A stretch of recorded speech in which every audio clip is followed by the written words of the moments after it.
All right. What's up? Hi, everybody. Wow. Oh, shit. I'm using the wrong camera. We live in a society Just a moment.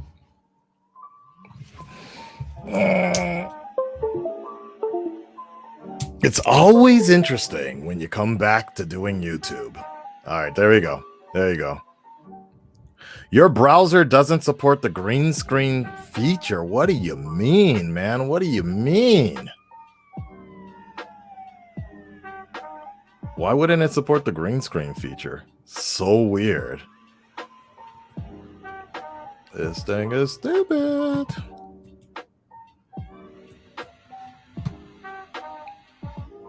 Let's see if we can you guys hear the music? I hope so. At least as long as you can hear the music.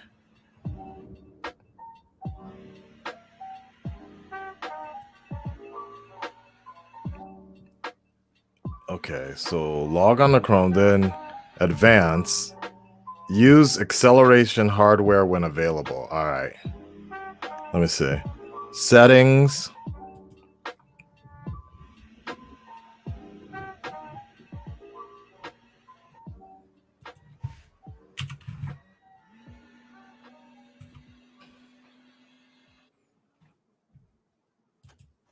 All right.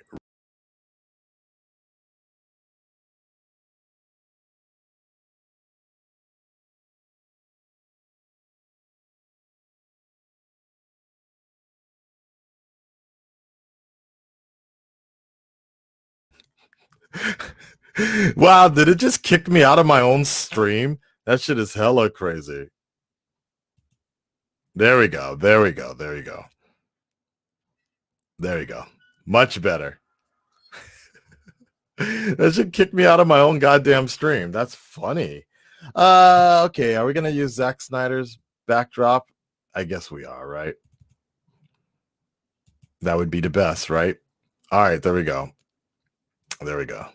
Ba-dum boom doom boom da-dum da-dum dum dum dum da-dum. All right, guys, welcome. What is going on, man? How you guys doing? You feeling good? You feeling great? Feeling groovy? I'm doing all right myself. Let's get some more of that lo-fi Gotham. We're here to talk about the Snyder Cut. Hopefully one of the last times we'll be talking about. No, I'm just kidding, man.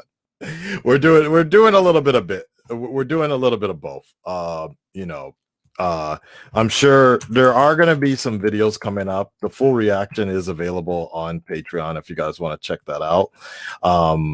My take on it and such. And if you also want to see what I have to talk about. Oh shit, McGill. Thank you for the donation. I appreciate that. You're doing the damn thing, man.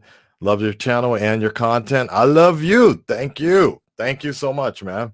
I appreciate that. You guys can always, you don't have to, but you can always hit me up on the super chat. I think that's what they call it on YouTube.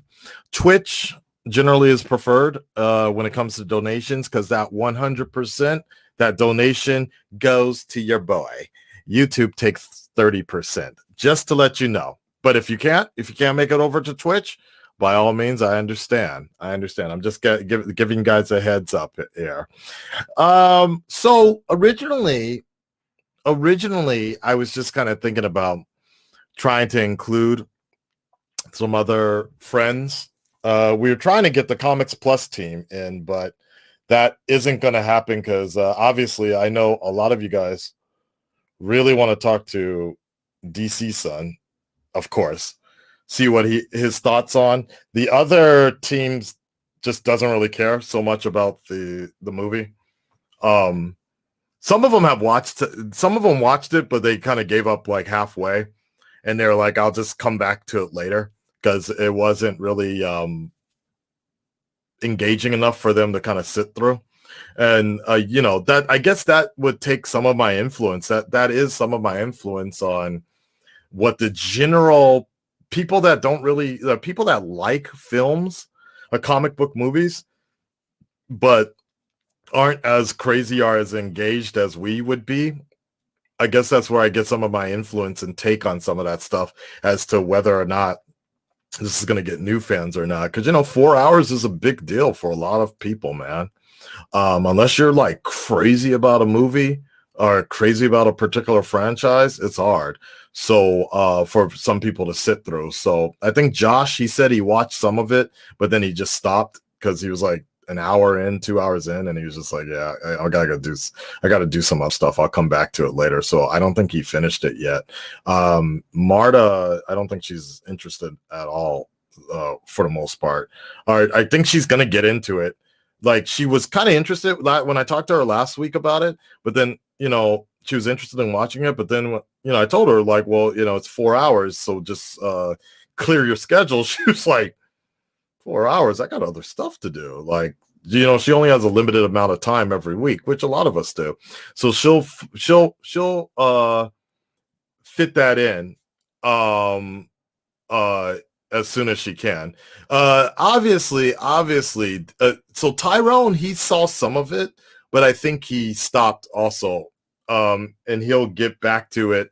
He said he's going to try to finish it tonight or last night, but it's a journey. It's a thing. And obviously DC Son watched it, I'm sure. I haven't actually got his I haven't actually gotten his take on the movie yet. But he's traveling with the because he's filming a movie right now, so he hasn't really had time to. I haven't had time to talk to him about it yet. Trying to fix the screen. Oh, that's much better. Okay, there you go. But I tried. I wanted to get some other people's thoughts on it, like reactor people, reviewers, or whatever. But it seems like nobody. Like, I know what they privately think about the movie, but it seems like a lot of people are a little afraid to come on and say publicly what they think about the movie, good and bad. Honestly, they just are trying to avoid it. They just don't want to deal with it, which I understand. I understand their points with the situation. So but it is funny, man. Let me go through some of your comments right now, and let's see what you guys think. We are streaming on both Twitch and Twitch and YouTube right now. So luckily I'll be able to knock out both of these. So let's take a look here. Bum, ba-dum, bum, bum, bum, bum.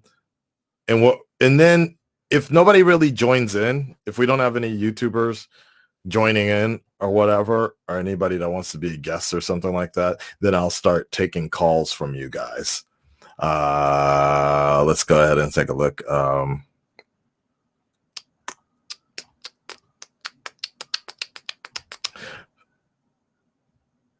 There we go. So, McWalter, you guys can hear the music, right? Just I want to make sure. Oh, wait, and you probably can't. I'm listening to the music. There we go. Just a moment. Share. Let's go with this one. Yeah, there you go. All right, cool.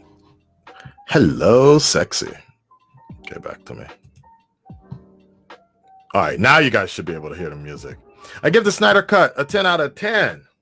Okay. Sounds good, McWalter. I give it a 9 out of 10. I would give it a 10, but Amber Heard is in the movie. Okay, cool. Hectic. I give the Snyder Cut a 10 out of 10. All right. Otis Dylan. The Snyder Cut seemed a little too overhyped, but overall, I'm happy it happened. It was good, but nothing spectacular. Okay. Fair assessment. Versus. The movie didn't change my mind to liking Zack's vision for the future, but did make me more interested in the Flash movie, at least visually. Yeah. They need to stop making Ezra such a weirdo, though. Yeah. You know, his take is... man, I don't know. I don't know, man. That if of all the people Zack Snyder should make serious, it's Barry. it's really weird that Barry Allen is like portrayed as like someone who it seems like he's suffering from is it autism? Not autism, but he's suffering from some sort of like, or he's dealing with some sort of condition, or like, remember that one guy in the Power Rangers, the black guy in the new Power Rangers movie? The black guy had a situation as well, and so I kind of got feels like that particular this portrayal of Barry Allen is like going through something like a little weird or something like that, right? Whereas most versions of Barry Allen I've ever seen has been this crime person, CSI. He's a detective. He's fairly serious for the most part, and he holds the responsibility on his shoulders, on his weight, like that. Where Wally is somewhat more of the clownster, jokester of the group or whatever. Honestly, again, this is Zack's idea, his portrayal. But I guess the good thing about this, there's many good things about the Snyder Cut, but I also think one of the good things about this cut, is the fact that now we can like stop blaming Joss for everything.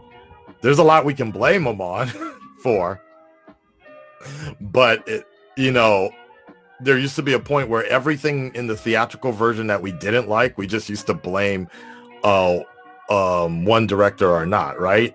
We had our ideas of like, oh man, this is totally Snyder's work. Oh, this is totally Josh's work. Now we have a better clarification of like, okay, this was the vision all along, right? So, that is one of those things. Dublin, stop playing, man. I fell asleep on it 4 times. Damn, Shark. Okay. One of the greatest comic movies of this time. Endgame is number 1, but this movie is a close second. I have heard people say that, man. I have heard people say that. All right. I really want to see Zack's sequel. I can't be left on a cliffhanger like that. Okay. Aka-san, you owe YouTube 50,000 live streams. Man, that'd be Google sometimes though, right? I fell asleep near the end of the battle. Okay. Fair enough.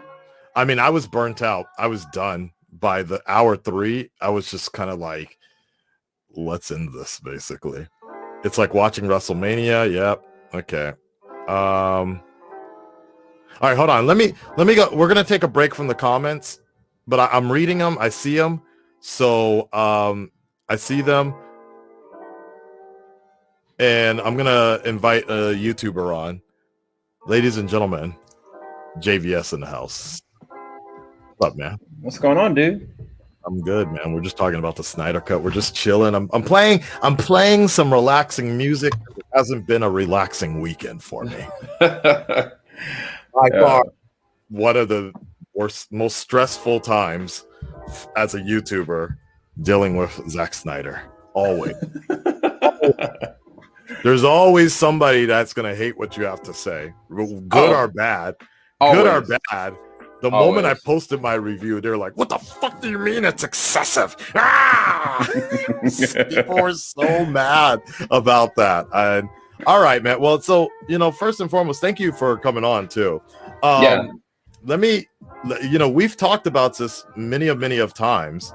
And I know you have been a huge fan of most of what Zack Snyder has done. We've talked about BVS. We've talked about Man of Steel. Let me get your take on what was your thought on the Snyder Cut? So for me, I remember back in 2017, when the Justice League came out, I think we talked a little bit about it. I kind of was like, I gave it a pass. I think I gave it like a B-, maybe a C+. I was kind of like, you know what? Like I wanted a lot more. I was hoping for a lot more, but I was kind of like, I got a really dope Superman scene. I got some really interesting Justice League moments. But throughout, as years went past, I was kind of like, oh wow, this is a really dope Flash scene. I wish I could see it.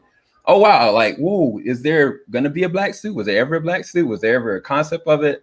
And so for me, I was kind of like, man, this could have been something really dope, And so I kind of was like, is this ever gonna happen? You know what I'm saying? The prospect of the story getting to this road we just saw last weekend was even crazier than the actual film, in my personal opinion. But when I finally got to actually watch, I got to see it early.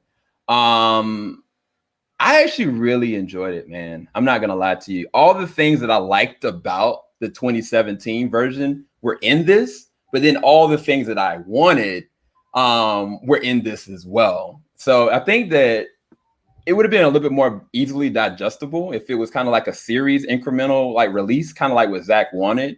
I think that more people have been like, oh snap, all right, each day or maybe week to week, you kind of get it unraveled. But people will still complain anyway. I kind of was one of those people that were advocating for this to be a series more than anything else. But I was kind of like, once it did come out, I looked at it. I looked at the first 2 hours of it and I was like, nope, intermission. I said, probably when we got to like part 4, I was like, no, I am not watching this all the way through. I'm going to take me a little break. I'm going to pee. I'm going to go eat. And then every time that I've watched it since, it's been so much more enjoyable since I've been doing it in that way, like through the increments with the intermission. And Zack even acknowledged, he's like, if this was going to be released in theaters, he would have had an intermission. So I would recommend that to anybody. But honestly, I will say this. I heard you talking a little bit about somebody quoting like some of the, this is one of the best comic book movies ever. I can't necessarily say that, but this film has some of the most amazing comic book movie moments I've ever seen. Like there are some clear, amazing feats that Zack had already designed and shot and done back in 2015 and 2016 that we were just deprived of. Whether it was, the design and the aesthetic of the world of Apocalypse and Darkseid, the understanding of why Steppenwolf was even here, what was he really doing? Like how Lex Luthor communicated with him to get to this place. Or even just the Flash, like fundamentally the characters were just naturally, progressed a lot easier in this film because it was 4 hours. For good or bad, I just felt like it was a better experience than the theatrical to me. Was it a perfect movie? Absolutely not. There were some scenes in this film, like whether it was long, drawn out, like vocal scenes that from an artistic standpoint, I understood it, but from the critical standpoint, it was unneeded. And I think that there are things that they could have kind of like removed here or there, maybe gotten it down to like maybe a 3 hour 40, 3 out of I think 45. 2 hours, 45 minutes would have been perfect. Yeah. I still say to 3 hour because the first one was 2 hours. But I think that when you talk about like the actual backstory stuff of like what they're doing with Darkseid, as well as kind of allowing certain characters kind of flesh out naturally, like Cyborg and the Flash, it just came out a lot better in my personal opinion. But I think that around 3:30 or 3:45, I think that they could, honestly, I feel like I could edit this down and make it to that. But as far as my experience with it, I don't really have any issue with the film. I really do enjoy it. At this point now, I've seen it 4 times, believe it or not. Wow. That's a lot of my life gone. But I don't. 16 hours, bro. Yeah, it is. But I at the same exact time, I really don't regret it. Like as a DC fan, as an actual DC fan, as well as a comic book fan in general, I think this is something to be celebrated. I think all you guys have really wanted it, pushed for it. You got what you wanted. And it actually was something that everybody was like, this is interesting. I like it. I like it better than the theatrical. And for me, it was really good. I really loved it. I really enjoyed it. And so for me, it's kind of like, that's my experience of it. But I mean, I could really break it down. And to your point, like there's people that were kind of like, I went and did a good and bad, on the film. I went for like about an hour and a half with my good friend, Lucas. Lucas hates the film. Like he hates comic book movies in general, but he broke down all the things he hated about it. And like we went back and forth with things we liked, things we didn't like, and people were just throwing him a lot of shade and a lot of hate. I was like, bro, this is a civil debate. This is a film. It's the comic book film. Why can't we have like this conversation and just kind of break it down as critics and you guys keep an open mind? It ended up being a lot more civil than I thought it was going to be, but people were still trying to bash him. It's funny that you meant, because that, Trey, right, from Married to the Real.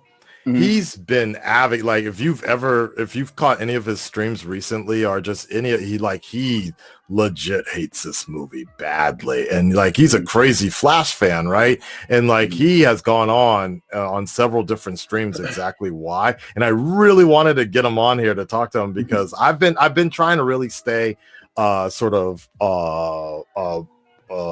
bipartisan on this issue when hosting this situations. I have my personal opinions about the movie, as I'm sure most people can guess, but I will never deny the fact that so many of my friends are happy that this movie exists, happy that this movie comes out. It's personally not for me as a fan, or just for me as someone, I don't, it's not the direction that I want to see the DC universe go in. And it's not, I'm glad that it doesn't exist in canon, but I am happy that we finally got a chance to see what would have come by, you know, for one of my, and so that's one of the reasons I kind of wanted to, was hoping that he would pop up and give his piece on this situation, because I do think it is important to see that there are people that are, you know, can be fans of the comics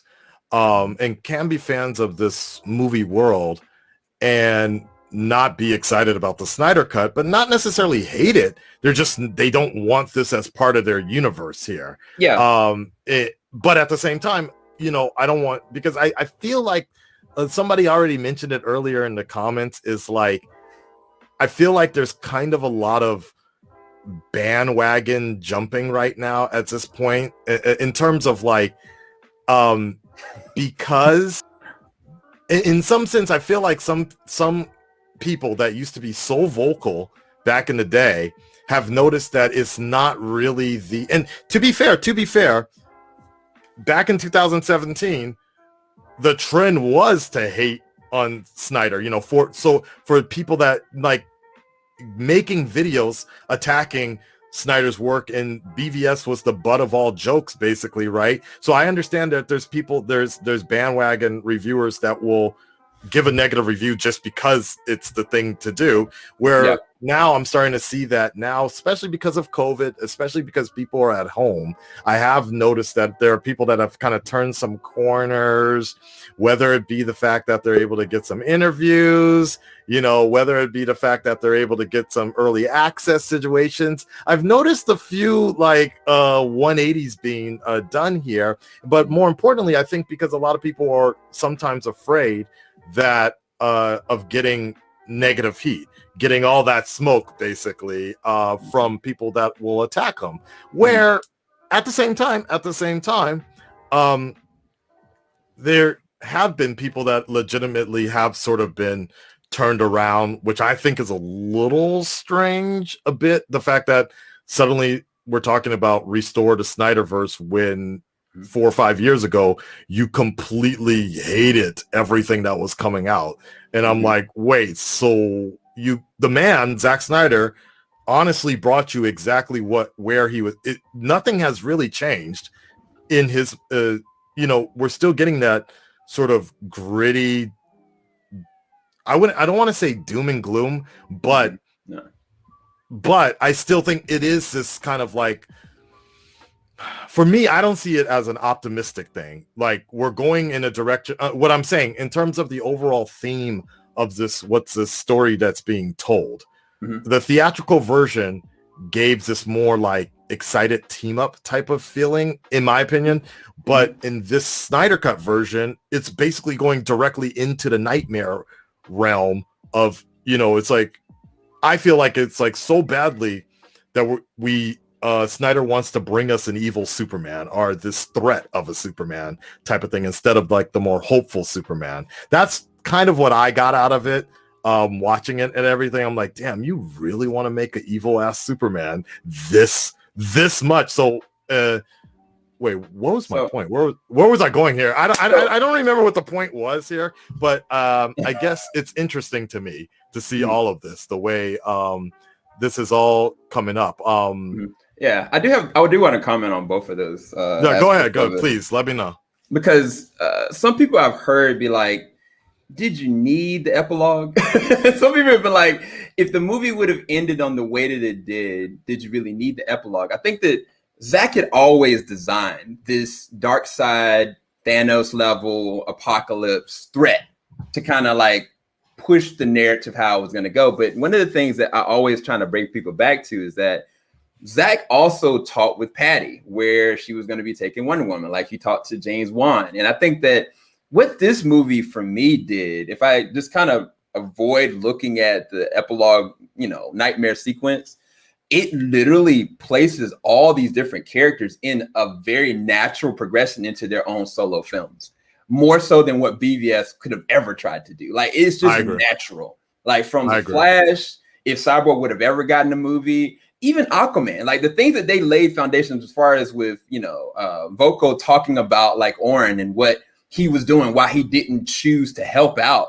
And it's like, why people would be inclined to believe that, let's follow Arthur, because Arthur fought for us. He actually did what he was supposed to do, not just for mankind, but for his own people. And I feel like the natural progression of this movie foundationally, even if they had cut it down and kind of removed that, or even if they would have left it, I don't think that we would have gotten the Justice League 2 right away. I think we would have gotten like a couple other films to lead to that point. Yeah. But I agree with that. And I definitely agree that the Snyder Cut really helped flush out certain things. But like you said earlier, a lot of that really was artistic masturbation. Like a lot of that really could have been cut out. Like, honestly, the Iris thing probably could have been cut out. Wait, Iris West? Yeah. Like, no, you can't do that. Because I know it's a cool scene, but at the same time, I'm like, when you're thinking about the entire plot of the movie, was it really necessary to show him saving Iris West? When you're thinking about the entire him and his father, yes, but I know it's cool. It's cool that I know it's cool. I know it's a core character, but save something for the actual Flash movie. But I think that it's his introduction. Like, every single DC character's got like this introduction of what their capability is and what they really are about.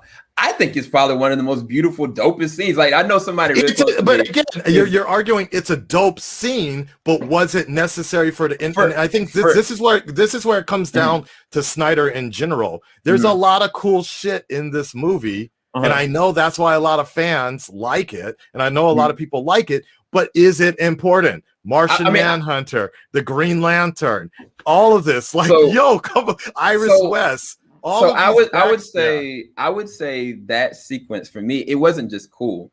It makes you understand what the Flash's capability in this universe, regardless of what you feel about it, or not. Okay. But foundationally, why Iris West? Like, you could have done that in a 5-minute scene. Like, it didn't need to be this whole thing in introducing Iris West, because I think that's also one of the problems here. My argument, I kind of want to get into this in a bit, but is the fact that I think, just like BVS, Snyder was basically blowing he literally did like 3 different comic lines, and I'm like, save something for some solo movies. Like, he even kind of teased the Flashpoint in some sense, but I'm like, you're doing all of this, and it's kind of like, that's all, you're giving us like an Injustice sort of tease already. It's like, damn, dude, save something for like some of the solo movies. That's kind of what I felt a little bit. Hold on, I'm gonna bring in the Knight real quick though. We'll have this conversation, because I'm about to get teamed up on here. Here we go. No, you're fine. No, I can take it. What's up, dude? I don't care how many motherfuckers come up in here. Yeah. Oh shit. All right. Oh, all right. Hey. So go ahead, Knight. What's going on, people? What's up, man? I'm getting some backup in a second. Just a moment. I'd rather wait for that. Oh no, go ahead, Knight. Go ahead. Give your piece on this movie. Trey, I'm sending it to you on your Twitter account. Yeah, I guess Twitter account. How did I? I was not prepared for this at all. Even though I got the shirt, I'm prepared. Y'all have y'all popcorn? Everybody watching? All right, goodness. So the biggest dick sucker, no. I'm just go ahead. Knight, listen. the Batfleck Oh, goodness. fanboy of the year here. Oh boy. Listen. Knight, go ahead. Go ahead, Knight. I'll give my Go ahead. my quick, and I'll be able to say that I absolutely loved it. Of course, it had its problems. What a shock! Okay. Right, I'm not so easy to hate everything. All right, listen, it was a great film. I loved it. It was highly entertaining. Each person had their moment to shine. They expanded upon those who didn't get their opportunity in the previous film. I feel like story-wise, I feel like JV set that up perfectly. Like it literally set everybody up beautifully for their own hoorah. Like it's okay, here we go. Here's what's happening. Boom, go do your own thing. But I personally loved it. I didn't feel the 4 hours. It just went for me. You saw it 4 times already. Mm-hmm. So I'm like, okay, cool, and keep checking it out. Some decisions Zack did, I was like, okay, that doesn't work. And if it did, you kind of drug it out to the point where like, okay, now it's just too much. Like as epic as that shit was, when you first saw Wonder Woman and that epic like shit played, I'm like, oh, it's pretty dope. But then I'm like, all right, this is every time she blinks for more than 2 seconds, the song is playing in the background. So I'm like, okay. But I'll say overall I loved it, and we'll get into more detail, obviously, I'm sure, once this conversation goes forward. But overall, loved it. Yeah. Did you guys feel like okay? Go ahead, JVS. Go ahead. Yeah, I wanted to talk on that Flash sequence. So you had said that which one? The Iris West sequence. Okay. Which was necessary, I think. Yeah, he said that. How is that necessary? So Introducing Iris West. I'm gonna try to break it down. Because you guys will be so quick to critique when Spider-Man has like so many characters coming in here. We're gonna include all these different people. I'm just saying in general. You'll be so quick to be like, oh my God, Sony, what the hell are you doing? You're bringing all these different people in. Just tell the story, blah blah blah. But suddenly now, introducing Iris West in a Justice League movie is suddenly fine. Because okay, y'all let you take it first. Go ahead. Yeah, go ahead. So for I'm me, I'm not saying you're wrong, but I'm also pointing out the hypocrisy here. Yeah, I mean, I can't speak for anybody else saying it. For me, I'll give you a good example of the scene that was unnecessary. Like when Aquaman left Batman, and it was just this beautiful score of music and this woman pining over Aquaman's shirt. That's an unnecessary artistic expression of a scene. That's a technical waste of 3 to 5 minutes. But when you think about like the Flash, and like he's just literally going there at a pet store trying to get a job because he's doing it for his own whatever reasons. When you think about like the Justice League Unlimited or any of the other Justice League moments, that aside from Flashpoint movie, normally Flash would literally randomly at certain points, you would see Iris West is there. And like, oh, okay, there's Iris West, a small little nudge, small little Easter egg here or there. I don't think it's an unnecessary. See, it's just kind of like, this is Iris West. This is the first time he's actually seeing her, getting captivated by her, and he has to save her because they both caught eyes. And so it's kind of like, not only is that a setup for something later on for him, but in addition to that, showing the weight of what he's truly capable of. Like not only busting out of his shoes, not only going and doing that. So I'm saying that there's not a problem with it. There's not. But again, it's not an unnecessary. It would have been more annoying if it was some random chick just in a car crash. Like why couldn't it? But why couldn't it? Because again, if you're saying if somebody, yeah, it's a setup for people that probably won't watch this movie. That's another point.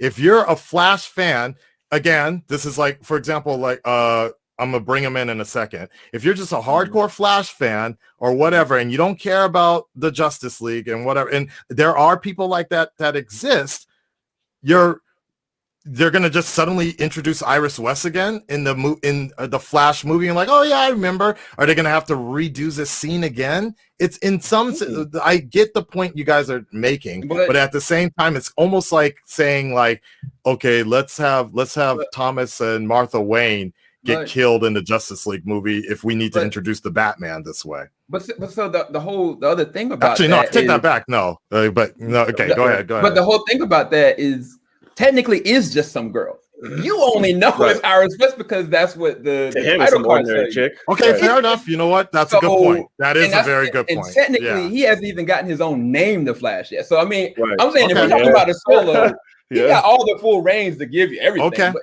this is technically just some girl that's actually okay. No, that's a good point. That is a good point. Okay. All I'm saying is that it's not that deep.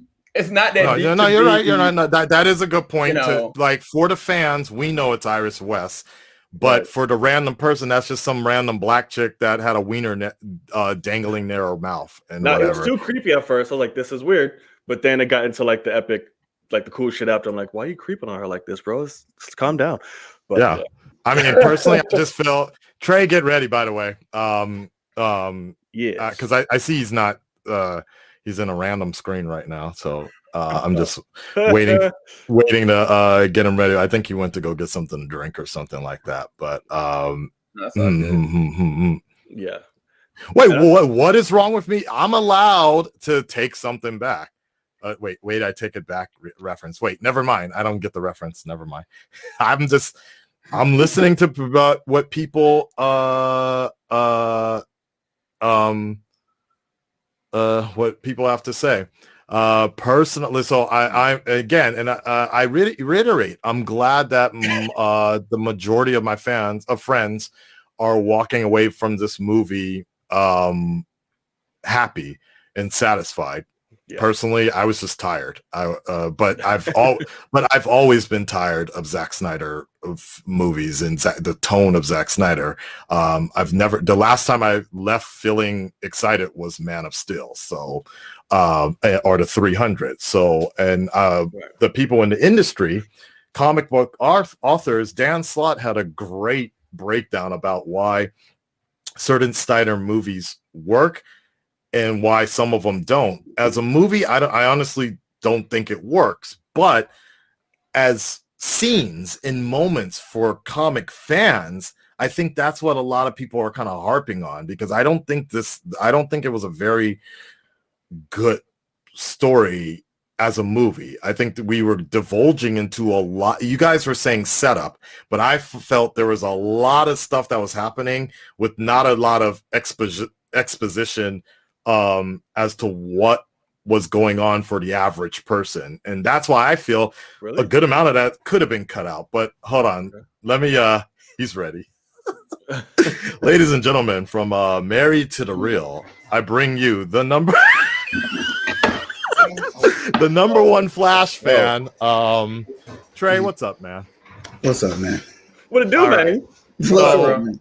What's going on, Jay? So hold on. Let me preface this for anybody. Look, Trey is one half of Married2DaReal. His opinions do not reflect all of Married2DaReal. Yes, they do. Okay. In this case, maybe they do. Yes, they do. This is all, this is his opinion. You guys don't have to like it, but you will hear it today. So that's it. That's it. At this point, after this weekend, I'll never speak about this thing again.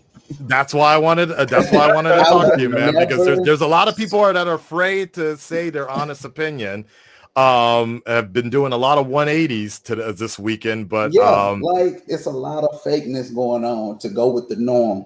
I've never been a part of the norm. I've always been a rebel. I've never been a part of the in crowd. I've always been that guy that will say what he feels. I don't care. They wanted this from me. I didn't even want to react to it. I didn't want to watch it.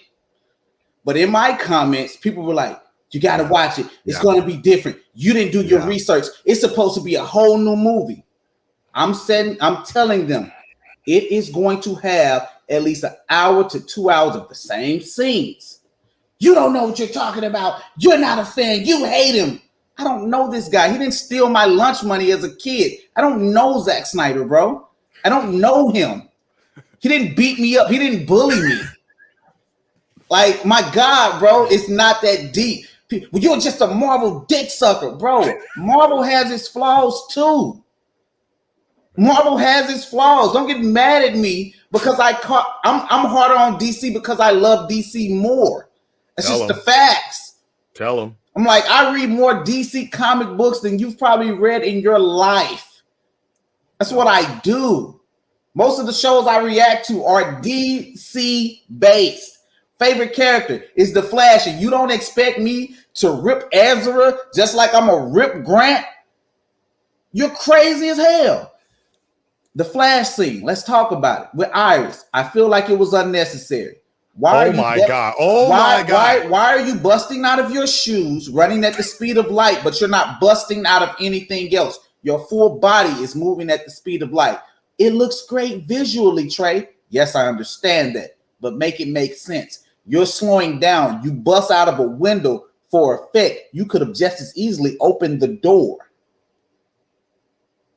Just like every week to week, Grant just can't seem to find the villain, and he can run 50,000 miles per hour. It doesn't make sense, right? But I'm wrong for going off on Grant, and I've met Grant in person. Loves our reactions to the Flash. So this is my point. You think I hate Zack Snyder? No, it's just the fact I'm gonna point things out. Inconsistencies. The whole Aquaman. What's the look? I can't even think. Trident. Right. Wasn't it a whole movie based around him getting the trident? For that. Apparently, that was just only a statue. That wasn't the real. That wasn't where the Kraken was. That was just a tribute statue. Oh, so it's a tribute now. Yeah, but who's saying it's a tribute? Is it the fans or is it Zack? Nah, it was just a statue. Yeah. It was just a statue. It was just a statue. I know where Trey is going with this one, but I think we gotta also understand that this movie was supposed to come out before the Aquaman movie. So everything you find out before anyway. Yeah. Right. Yeah. Okay. Now, got it. You gotta give him that one. You gotta give him that. I'll give you that one. Okay. Then give me this one. Okay. Barry Allen, The Flash. We all know his origin story, right? Mm-hmm. Most people do. Most people do. JVS, do you know it? You know I know it. Knight, you know it. Aka, you know it. Of course. So where did Barry get his speed at? Because my understanding is he got his speed at a crime lab, his crime lab at CCPD. He don't even have a job there. So where was he when he got his speed? We're going to find out in the movie, I guess. No, we're going to find out in that movie where he got his speed from. Right. But that's something we need to know now because the newer kids that are coming up don't know anything about him. Yeah. This is my thing. People come at me talking about something. Well, Black Panther was in Civil War. Spider-Man was in Homecoming. You've seen Spider-Man origin story twice. 2002, 2012. I would have said that's the movie to express it, though, to put that in, because then people complain about, oh, you're trying to put too many origins in this group, so convoluted and da-da-da-da. No, Trey makes a good point in the sense that he didn't even have a goddamn job at that time, and so at the end of the Snyder Cut, it's like, oh, I got a job working at a crime lab or at the CCPD or something like that. But that's a very intricate part of his origin is working at a crime lab and getting hit by lightning. But guys, here's the thing: when you take on a property, you're not always going to do 110% how they have done it, where they come from, their origin. It depends on whoever's hands that it's in. So basically, you're saying that they're going to change his origin, and you're fine with that. They could change it seems like yes, and I'm fine. If it's narratively makes sense to the story, is going to come down like Cupid and hit Barry. Oh wait, before we even I'm sure they'll do something because that's the thing. You guys, like, here's what I say: where like. Everyone's a fan who watches this shit. Everybody is who watches it. Most of the majority who knows they watch it, they're fans. There's a certain level where it's too fandom when you expect too much to just be like her.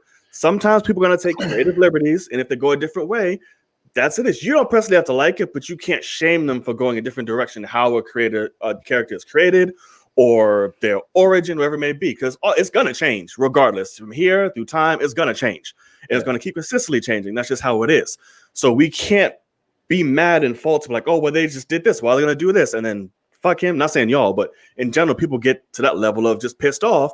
Like, well, that's not how we got it. That's not That's not going to be the consistent basis at all. But this is the thing. We saw. Hold on, real quick. So before we even go on to a full tangent on this film is not canon, no matter what. Also true. Okay, but that's my thing. No. Hold on.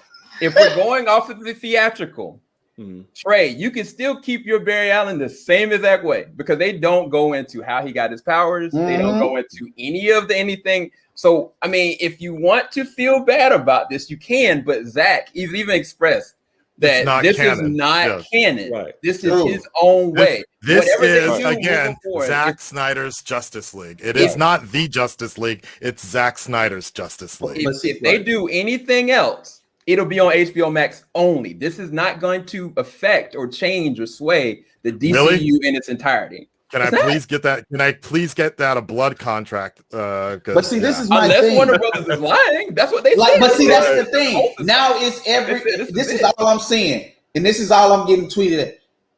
We're gonna get the Snyderverse. We're gonna get this. Restore the Snyderverse. Like, bro, like that's. I'm like, I want the whole thing just rebooted. I have no problem with the actors. That's not my problem. I don't have a problem with any actors because you can only act what you're given written.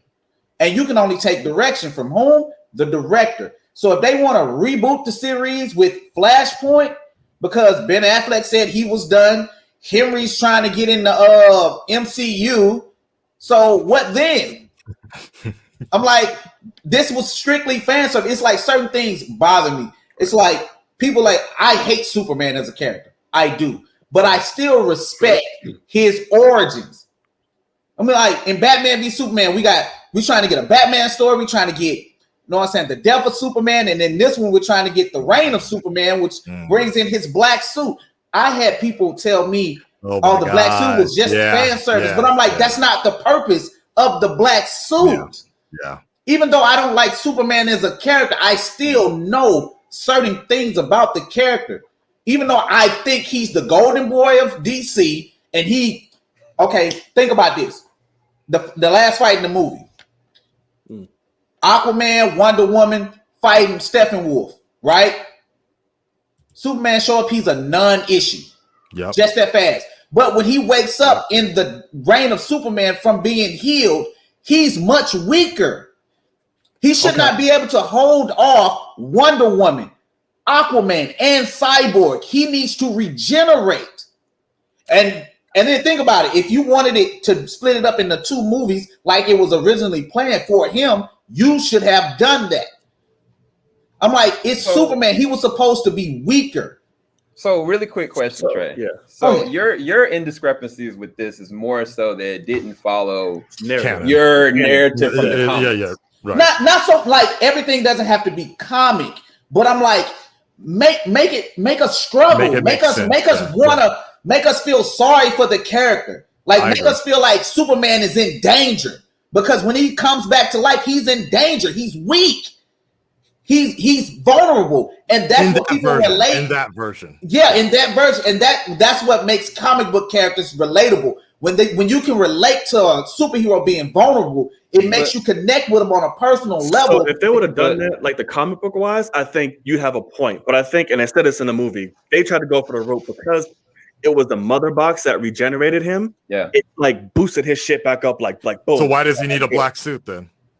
That wasn't. It's not a solar suit. The suit is not solar. Like even if you want to go off, why is he wearing it then? And then even why does he need to wear it then? Because that's another. I brought that point up as a lot because on a marketing wise for me, you should not be having a Justice League movie the first time ever. And you have the Justice League in their assembly line, and you got this man in all black like he at the funeral. He looked like Batman 2.0. So here's how I interpret it. But hold on. Wait, hold on. And so I got that. They're like, man, you don't understand. No, I do. Like Trey was saying, you don't understand. It's from the comic. Read the comics. I have read comics. I was fucking alive. I literally bought the death of Superman, the reign of Superman, when some of these people arguing with me weren't even fucking in their daddy's nutsack, right? So I'm like, you want to be up here arguing with me about what the point of the solar powered suit is? Case in point, every version, I'm talking about the Lego version, the comic version, the animated version.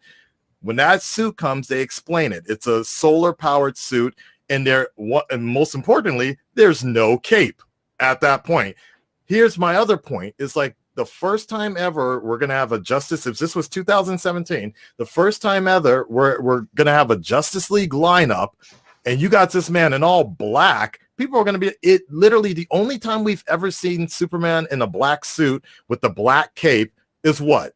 Injustice. Whenever he is evil, and I feel like this is Snyder just doing things for the excessiveness just excessiveness.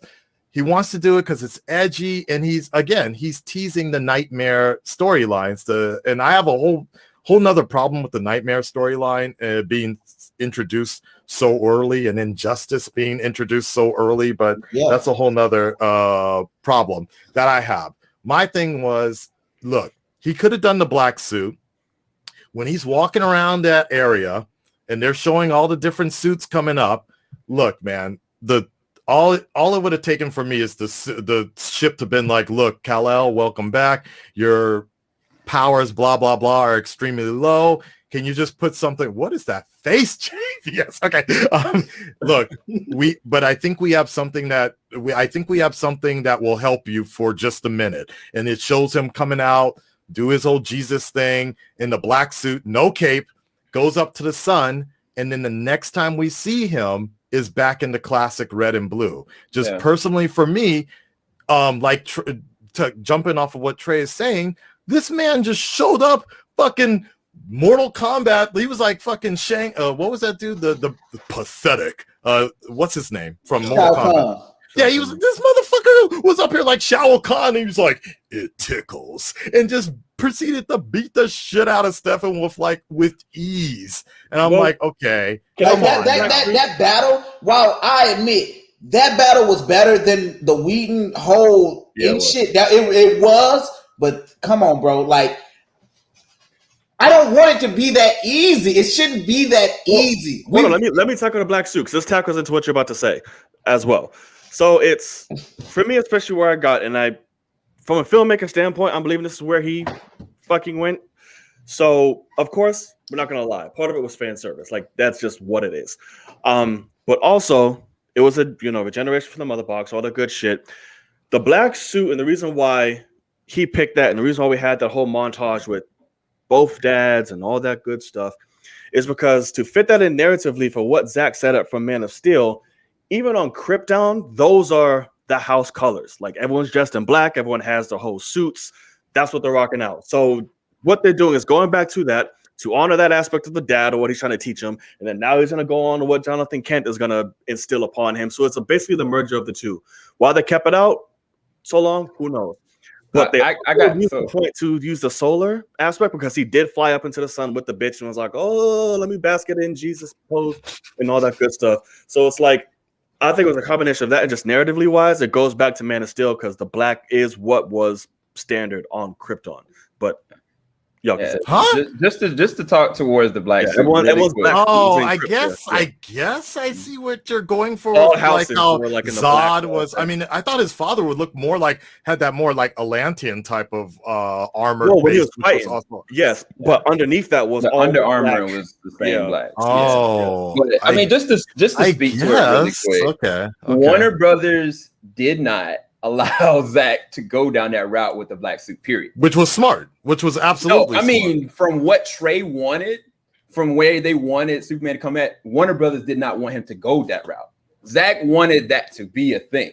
Zack wanted the black suit because, okay, you're going to bring Superman back. You need Superman back to formulate the Justice League. Even when we went and saw the theatrical, most of us were kind of like, are we going to get a black suit? Is he going to be, is this what's going to happen?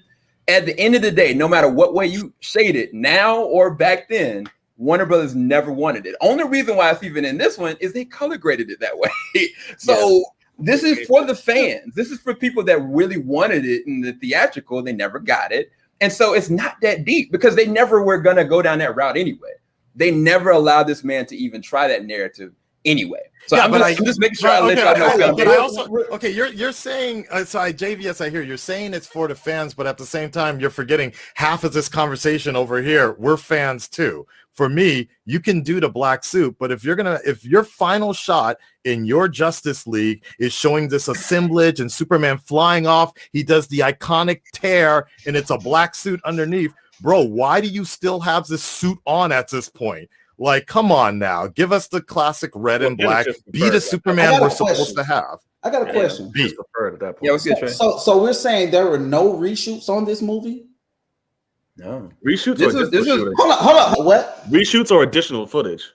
Reshoots. There's no reshoots. There's no reshoots. There's Bullshit.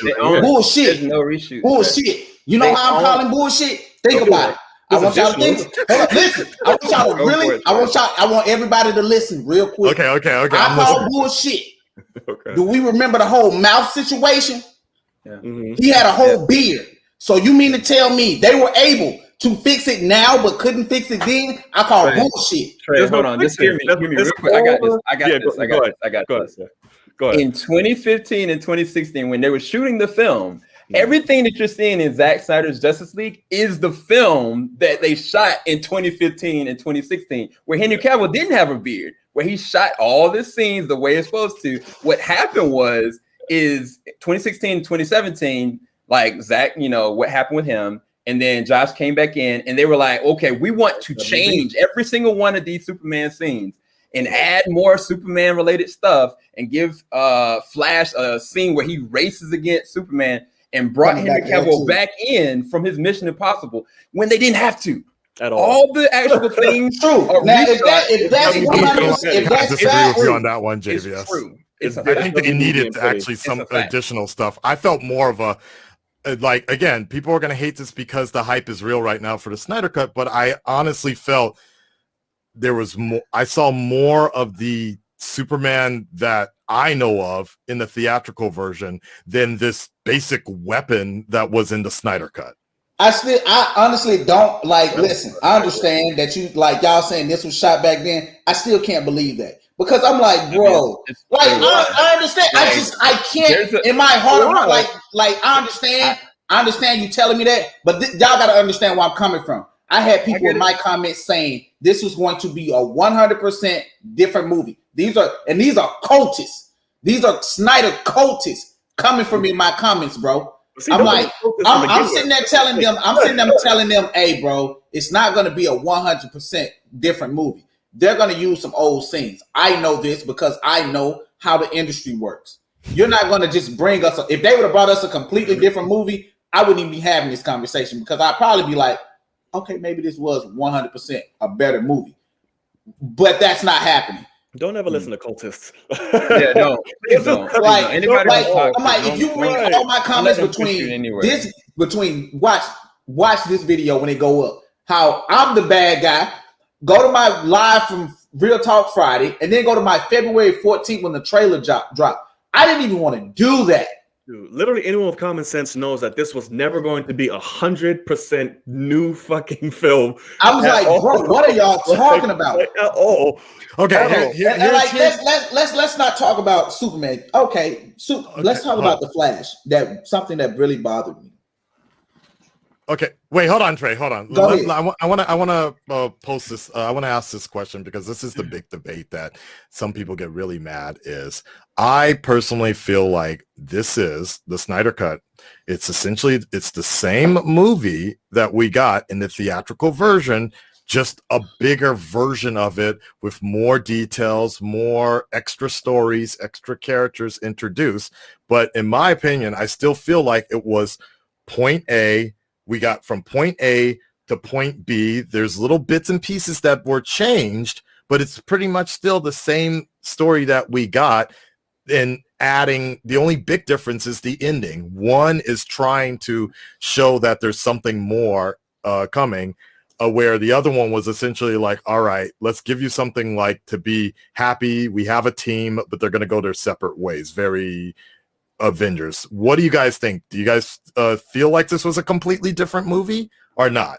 I'm not gonna say JVS, you go first. Okay, yeah. I was gonna let everybody talk ahead of me. All right, go ahead. No, go ahead, JVS. From the baseline narrative, it's the same film. Okay, you can hear me say that, and I'll express my thoughts on it. So, from point A to point B, the thing that this has differently is the execution of the characters. The characters are naturally progressed a lot more evenly because of the amount of length of time they have. They're not 4 hours cropped down to 2. You're given a little bit more moments to breathe. I will definitely say that this feels like Cyborg's origin film in so many different respects. They gave me much better execution of his delivery of his character. They introduced the idea of Apocalypse, of Darkseid, whereas the theatrical did not even utter his actual name. So in terms, no, they said his name for Darkseid. They said for Darkseid underneath the breath. That's enough. That's it. Personally, I feel that was enough. But I'm saying that for anybody that's thinking about, like, you know, what this actually means from BVS standpoint and going to this point, this film feels a lot more smoother to me, but it is still the same film, like in terms of the progression. Like the progression doesn't change. The narrative doesn't change. If you remove the epilogue, it almost is exactly the same. But I think from a narrative standpoint and the way that they executed a lot of the character dimensions and allowing it to breathe, I'll say this openly. People that have like given the theatrical a pass and like things about the theatrical, I don't see why they're hating on this, because it's technically the same film, the same scenes that you really like, the better scenes that you like, as well as a lot better execution of the characters, because there's no flashy foolishness all over the place. There's no, you know, Flash on top of Wonder Woman. There's no grainy looking Superman. The very first shot you see is Superman's face all jacked up. This is a more natural, loosely version of what Zack was trying to do. And I actually like it a lot more than the theatrical. I don't understand people that like the theatrical and have issue with this one when it's the same. And so I'll just pose that comment. Okay, Knight, go ahead. I you feel like it was the same movie? Here's why I can't answer that wholeheartedly. Because no, here's the thing. In terms of narrative, when it comes to there's a threat, yeah, it's the same. But there's too many stories that they've given us to what in the original that tie into this to build a bigger story that I can't say it's exactly the same. What it is that there's a threat coming, cool, yeah, that shit is there. But there's so many side stories that they perfectly, because they have time to blend it together to add to the story on why it's going in. And through that whole theatrical run, I can't say it's the exact same story. And you think it's necessary? All those side stories were necessary for building the universe and making a good movie. For this film, there's no universe to build. So yes, for this movie, absolutely. Yeah, it doesn't go anywhere. This is a cul-de-sac. Yeah, true. Go ahead. Not the wait, what do you mean by that? It's not the cul-de-sac. This isn't canon is what he's saying, so it doesn't matter. It's not going anywhere. So it works. This is all you're getting. Right. Our world. That's it. So for better or worse, whatever you think about epilogue, this is it. Somebody clip that? You know, like Jesus Christ. Hey, that what you said right there. I hope to God you are right. Sweet Jesus, I hope you right. Oh, if I don't agree if I don't agree with shit else you said tonight, I swear to God, I hope you right on that shit. Would you be mad if there actually is a we are going on the record that people that like this Snyder cut acknowledge that this is the end. That is it. Let me answer that question. Would I be mad for the actors? No, because they get to work. Right. That's what separates me from most people. I'm not mad at the actors for getting a job, feeding their families, working, doing what they love. As a comic book fan who grew up and wanted this on screen, when he saw Spider-Man, the first Spider-Man trailer in 2001, and we saw the web shootout, and I was like, I can't wait to fucking see a Flash movie. I'm thinking about Flash before. I really connect that one. Like I'm just saying, like I know that's Marvel, but I'm thinking about DC because I'm like, oh shit, when we go get that? That's what I'm looking for, because you always gotten the Batman, Superman movies. You know what I'm saying? That's the norm. That's the norm. So I'm like, if this doesn't go away, thank God. Maybe we can reboot it and do something else. What's up, Jedi Mike? What's going on? Maybe we can get something else. Now, what was your original question? What was the question? The original question is, well, we already know the answer from you, but do you feel like this was the same movie? The Snyder Cut was essentially it was the same movie, but expanded upon. Okay. The things, the same scenes I liked from the first one, I was like, when I first clicked on the movie, I thought I was watching the wrong movie. Honest to God. I'm dead serious. I was like, I clicked on the wrong movie because I wanted to give the movie a fair shot. I was like, wait, didn't I? I thought I was like, did I not see this before? I'm like him crossing over these mountaintops and looking for. I was like, I clicked on the wrong damn movie. Let me stop. I stopped. We ordered that different too. Like, I was like, I'm seeing something I remember. So I'm like, okay, let me stop. Let me hold myself accountable and say I'm doing something wrong. Yeah. Clicked out. Went again. Oh, this say Zack Snyder, and I'm looking at the minutes because the minutes were fucking ridiculous. I was like, okay, so this is the right one. I was like, okay, so let me just sit down. An hour and 14 minutes in, I'm like, my man busting out his shoes, not opening doors. I'm picking Barry apart because that's my favorite character.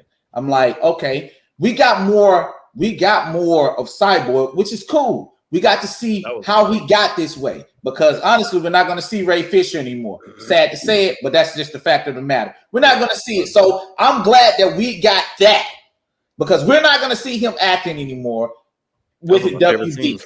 Yeah. Like, that's facts, and that sucks for him. Good guy. Do y'all think that Josh did him bad? After watching the film? Fucking fuck yes. I'm like, if I had to say that stuff should have been in the original, I will say that. That stuff should have been in the original. But when I get to the end of the movie, my scenes were the Wonder Woman scenes. Every time she's doing something, I'm enjoying it. The thing that threw me, though, was this. When Barry said this, got to go faster than the speed of light, far beyond the speed of light. Got to break the rule and got to do it now, Barry. I'm like, wait, stop. Whoa, stop. I'm like, stop. Why is this a fucking rule right now? Because anybody that's new, and y'all gotta understand, I'm a parent, so I'm thinking about kids growing up and watching these movies and trying to understand a character like I did with the Flash. Why is this a rule, Barry? You've gone faster than the speed of light? When? Where? How? How many times? What did it equate to? What did you do? What did you see? I'm asking all these questions. He did mention Wait, can I interject? Can I interject on that? Because I'm not gonna act like I'm a huge Flash fan. It's like no, the origin extensive as much as you do. But isn't that because, and even in the TV show and comics and shit like that, every time he breaks the rules, like fucking with time, things like that, shit always goes wrong or fucks up or does something. Yeah. So is that a rule for him to be like, I don't know? But see, this is the thing. But this is what I'm getting to. How do we know he's done that? What I'm saying is, kids watching it for the first time don't understand why this is a rule because they haven't seen him do it. So what I'm trying to get to is, give him his movie, right? It's kind of inconsistent. I think that's what Trey's saying. Give him his movie, have him break the rule, have him do that, and have him establish the rule. So when you get to the ensemble film and he has to break it, you're like, no, Barry, you can't do that. Of circumstance. So just because how DC molded it, we can't blame or be mad about Zack for that because that was just the narrative that they were just starting to build. There were no singulars, so you can't fit everyone's stuff, all those characters in a movie like that to origin. The night. But what you're saying, because if this movie came out when it originally was supposed to, the Flash movie would have come after, right? And they fired backstory information. They fired 3 different directors. That's my problem with the WB. That's my problem with the WB. Their inconsistency. I'm not saying it's Snyder's fault. I'm saying it's the company's fault, bro. It's their movie. Bro, you have kids that are getting into comics, that are starting comics, and they don't understand these things, and they're trying to understand, and they don't have anybody to ask. They don't know Akasun, JVS, Knight, or Trey Real. They don't know that, Trey can explain everything to me about time travel. They're not looking for some old guy on fucking YouTube. They looking for goddamn Sykuno, Valkyrie, and trying to play games and shit. They're not looking for Trey Real to explain the complex world of the Speed Force.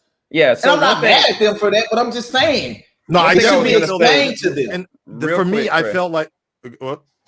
Go ahead. Yeah, I was just gonna say. So one of the things, and this is why I say I hate some of the reshoots that were done.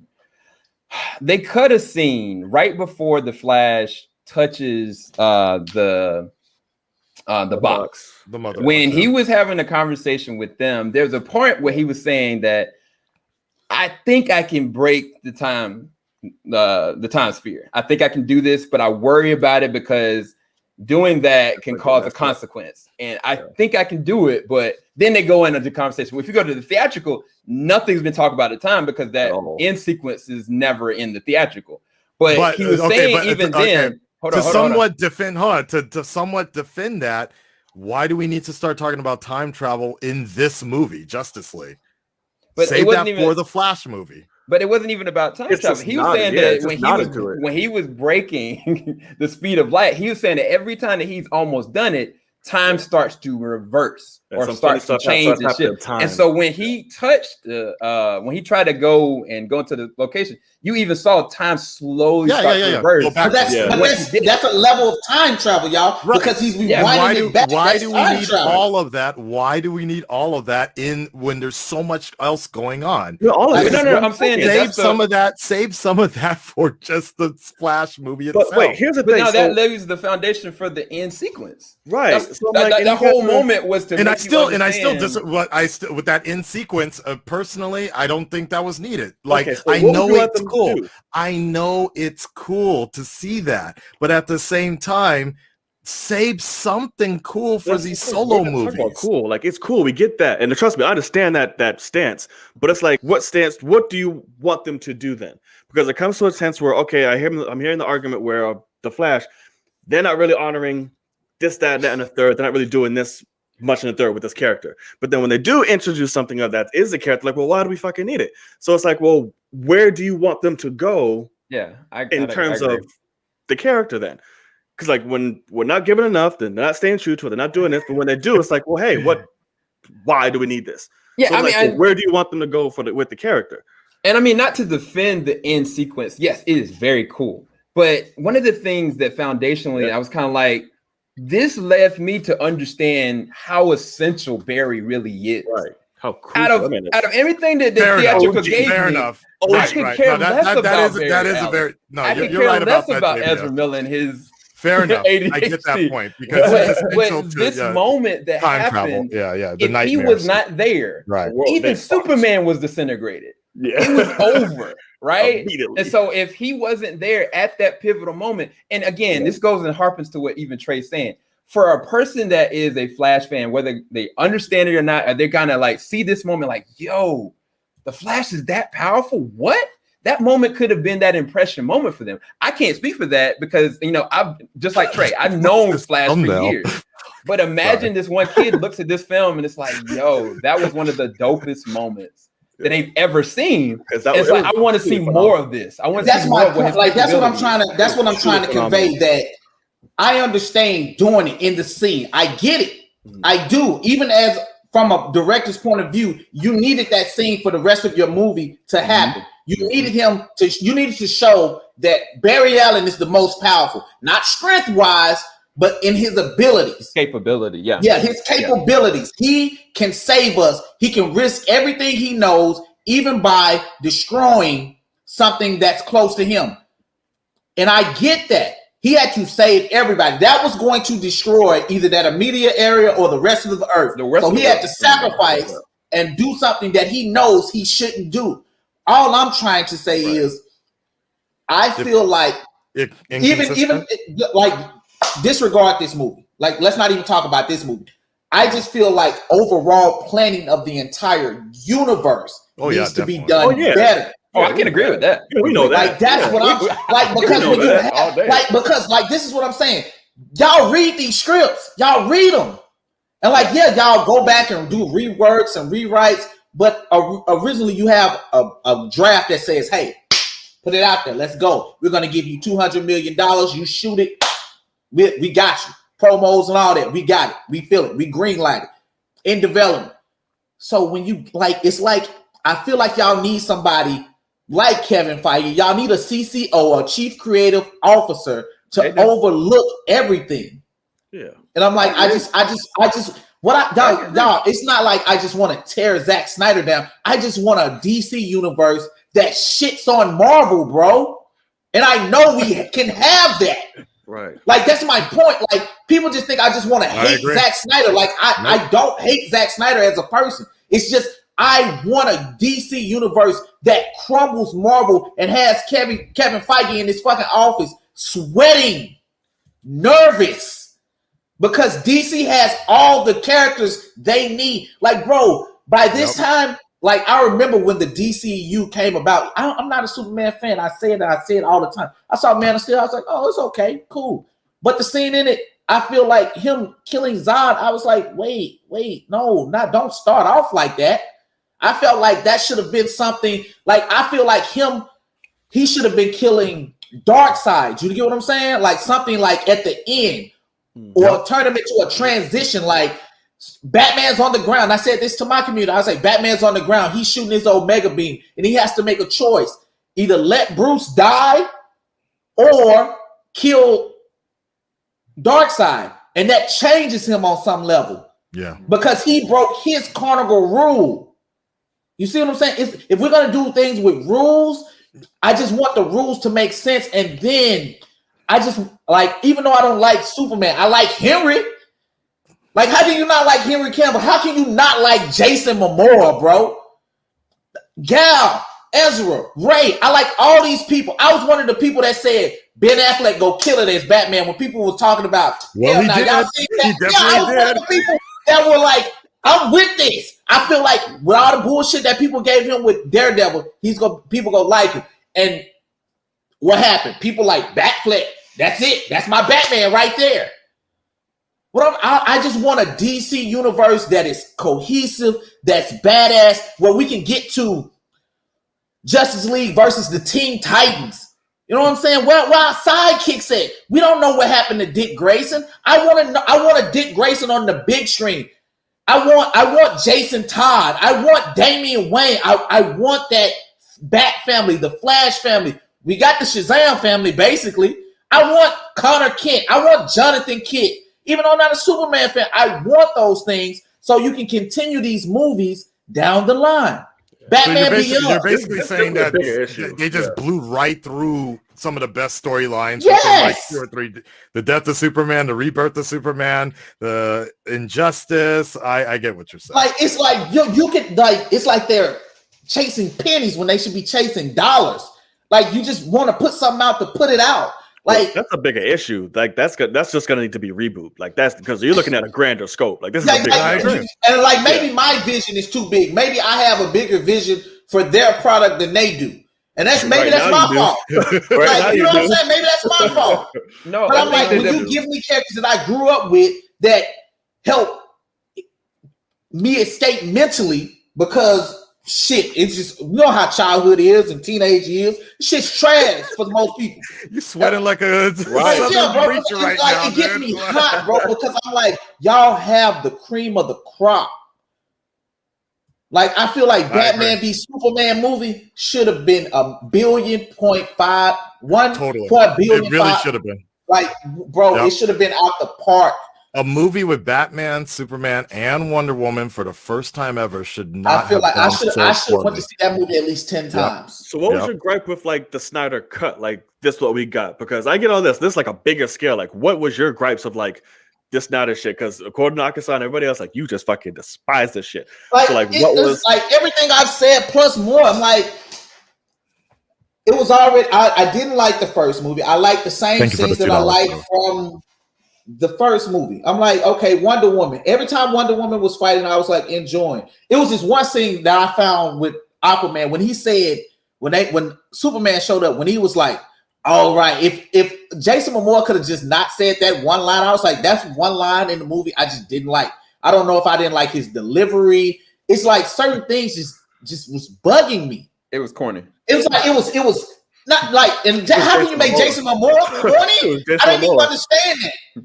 But I'm like, it was just so long, and I'm like, people were like, it's action packed. I was like, I don't think so. I feel it's like, better and more expanded. It's more expanded and better, yeah. Like it is more expanded. Is it better than the first? Yes. Yeah. But that's not a standard to me. Like that's like how can I don't understand how you can compare something that's bad to something that's better. Like that doesn't make sense to me. The first movie was bad. We can all agree. We didn't like the first movie. But you can't say, "Oh, this is the greatest movie of all time." No. I mean, it's just not. Like, is it better than the first one? Yes. But I don't think it deserves a 96 or 97 on Rotten Tomatoes, which I'm getting tweeted at like, it's 97. Okay, good for you. It's not. Like, I'm like, bro, good. I'm like, and I got to the point where I was like, bro, you got your like 75 or something like that. It's 75. Yeah. It's 75 now. Yeah. It's 75. No, so you're talking, Trey. You're talking about audience rating. Critique rating is 75. Yeah. Right. I'm not talking about. I'm talking about audience. Oh, audience is 97. Audience is 96. Yeah, like you see what I'm saying? I was like, people are liking that's so unreliable, though. Like exactly. Audience rating has been so unreliable since the beginning of this DCEU situation because people have flooded.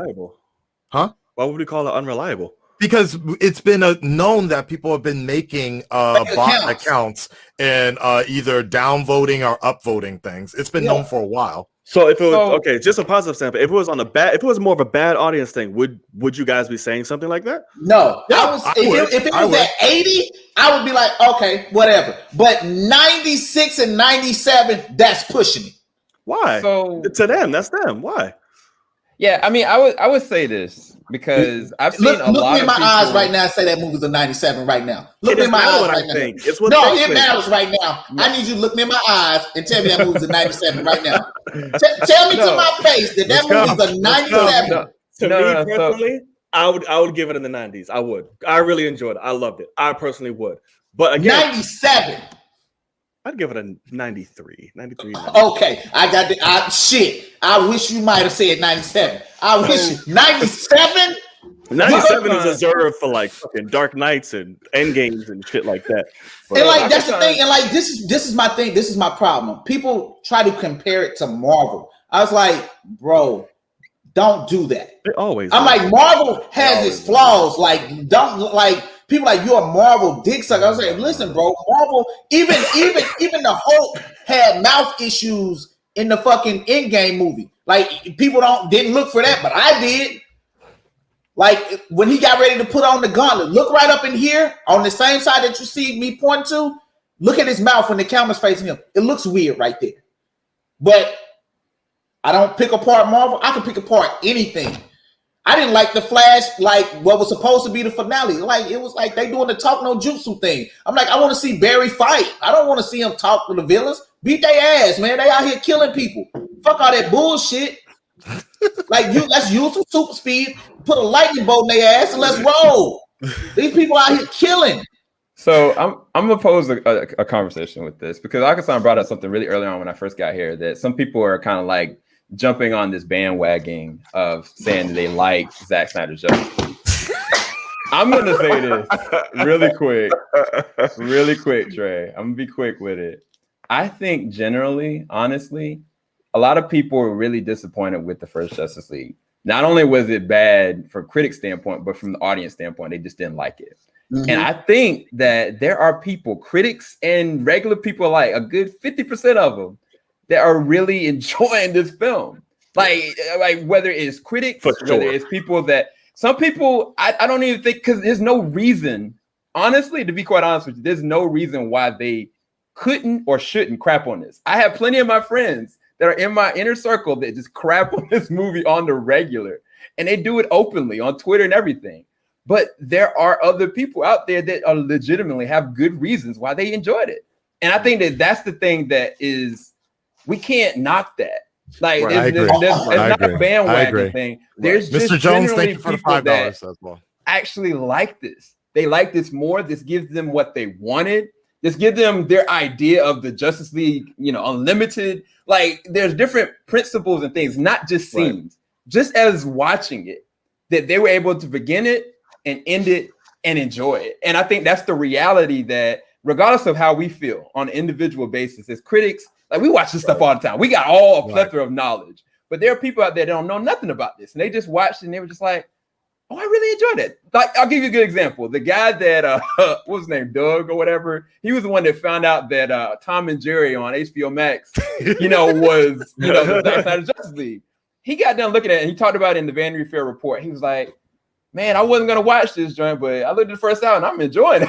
You know what I'm saying? Right. Like he openly said that. He didn't have to say that. He could have just. But here's something I want to present to you though, JVS, is BVS is world-renownedly critically slammed hard, and I personally feel like JVS is JL, Zack Snyder's Justice League, the Snyder Cut, is just an extension of BVS in terms of pacing, adding more in, gratuitousness. I feel it's the same sort of tone as the Ultimate Edition of BVS. Isn't it a little weird, though, that suddenly people are really, where BVS was hated, now suddenly people love the Snyder Cut? I think that with BVS, man, look, I'm gonna say this. This is gonna be hard. To me, what's the big difference between those two movies? It's gonna be hard to say. It's gonna be hard to say. It's gonna be hard to say. As a person that looked at the cartoon series, right, and looked at the world's finest, right? Yeah. That was what I thought I was going to get in BVS. I didn't think it was going to be Lex Luthor playing these men against each other. A lot of exposition, a lot of conversation, a very minimalistic fight. Foundationally, some moments very enjoyable. Yeah. If you look at the Ultimate Cut, a little bit more enjoyable. But that was not as pleasing than this. Yeah. And for different reasons.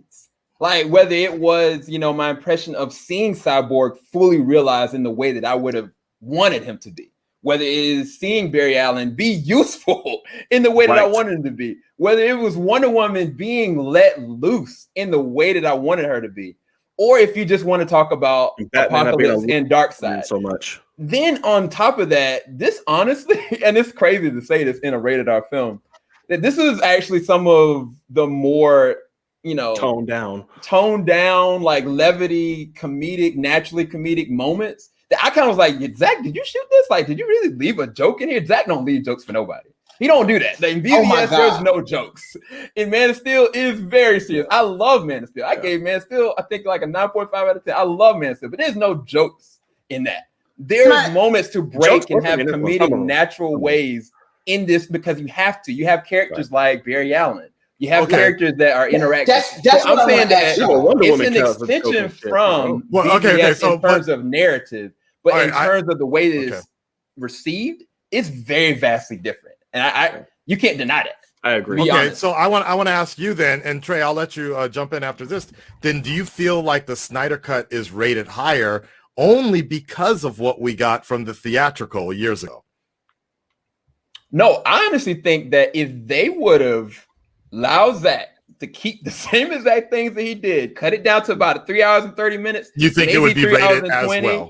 I think that it would have been better received than the theatrical, period. And that doesn't have anything to do with how bad theatrical is. But then that's not the comparison. What I'm trying to say is if we went the same route and we got a 3-hour cut version of Justice League, no theatrical ever, would people be as accepting of it as they are now? That's hindsight. I personally don't think so, because I think it would have been. You don't go from Man of Steel, then BVS, and then suddenly, well, goddamn, I didn't like BVS a year ago, but suddenly Justice League is amazing now. I personally think it's rated. I personally think it's in a better light now because people have seen what we got. With the theatrical. I can agree with that statement because hindsight is 20/20. I agree. You've seen something, yes, and then it's crap, and then you get something else. You're like, well, that was shit. Now this is what I can get behind. I think it does play a factor. Like it does play a factor that there's no bullshit.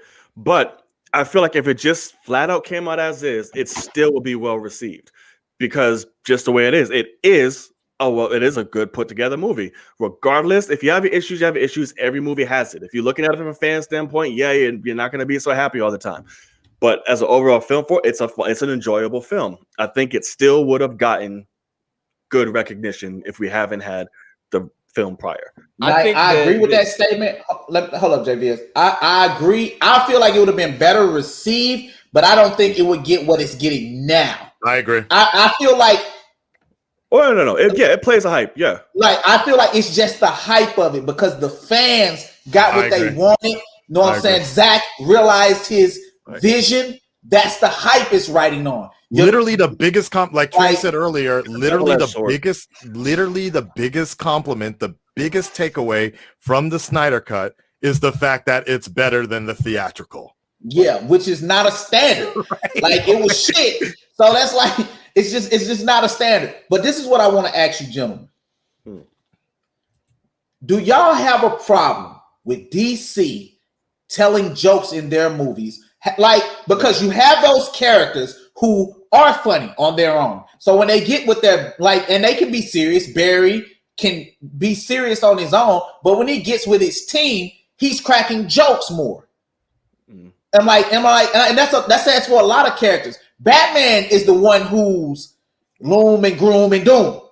But Superman, he can get serious, but he's no jokes in this bitch. Like he's the Boy Scout, as Batman calls him. Like he's smiling, he's the poster boy. You know what I'm saying? He's that.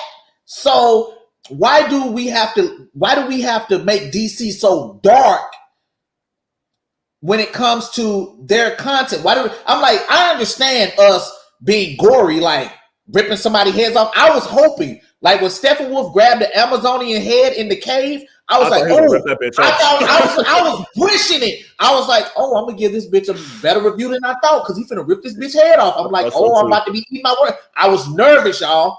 I honest to God was nervous. I was like, he finna rip this bitch head off, and I'm about to eat my words. He threw that bitch to the side, and I was like, damn it! But I was mad, but I was glad he didn't rip that bitch head off. I'm glad you said that too, because because I was looking for it. I was like, rip this bitch head off. Like this is for Darkseid, right? Darkseid ain't sparing nobody. How many people in this bitch saying Darkseid sparing somebody? Bitch, you crazy. Darkseid finna Omega beam the fuck out of somebody. Like I was looking for him to rip her head out and see her spine. I was hoping for it. Right. I'm like, I'm gory, bro. I want that DC. Same. I want that shit. People say I'm a Marvel fanboy, but I want heads chopped off. Like if you watch Justice League Dark Apocalypse War, they cut Wonder Woman fucking arm off. I'm like, I'm looking for that shit. Yeah. I want to play off of that because that's interesting. Because I honestly, besides somebody getting cut in half in Atlantis, to be honest, I didn't feel this need to be rated R because nothing else happened. That was just like, oh shit. Sure, someone got besides a few fucks. That's it. There was one person cut in half, and everything else was just like blood splurted. Bitch, I can do that. I mean, Wonder Woman did kill an entire team in the opening of the movie and slam somebody's, cave somebody's head in. That's not rated R. Joker shoved somebody's face through a pencil. That's not rated R. You Fair can enough. do that. Yeah, this is like that's you don't see it. Rated Right? R. I want people ripped in half. Right. People but DC is dark. I'm like, and your comments, I'm like, yeah, it is. But this wasn't as dark. I'm like, you cut off a Green Lantern arm. You give me rated R, bitch. I want rated R. Loki did that in Thor: The Dark World. Even though it was an illusion, you saw it. I'm like, well, then also let's not forget Darkseid did. Well, I guess young Darkseid got a fucking axe right into his side area and was bleeding out everywhere. I get that. But see, those are heroes trying not to kill. Like, I mean, I understand that's Ares. That's a god of a god of war. No, I'm just talking about in terms of the rated R rating. Yeah. I want that. I just don't think it lived up to the rated R. I'm like because Batman got to say fuck. I'm like, whatever, bro. Like that don't fucking matter to me. Oh, he got to say. Y'all talk about burying the hot dogs. Now that shit was creepy. Let's talk about that real quick. I found that shit. Wait. We didn't even get a chance to answer your question. I'm just saying. What's the question? I don't even remember the question. Shit. Something about talking about. Do y'all feel like the DC universe can have jokes? Yes. At certain points. Yes. Okay. Absolutely. And I mean. Go ahead. And I got my whole little statement on that. Go ahead. Yeah, I definitely think, when you have different ranges of characters with different dissections, you're going to have moments of breaks like that, and moments of levity and comedy. There's not an issue with that. I think that to go back to what, Akasan was talking about as far as with this film, I think this film got a lot of exposure because it exists. It's not even so much the fact that this was even made and this is actually out on HBO Max did cause a lot of exposure. I will never deny that. Like that, the fact that this came out is historic. I'm really surprised that it actually got made. But at the end of the day, or published, I do it was go already back, made. Yeah, but go ahead. I get the point.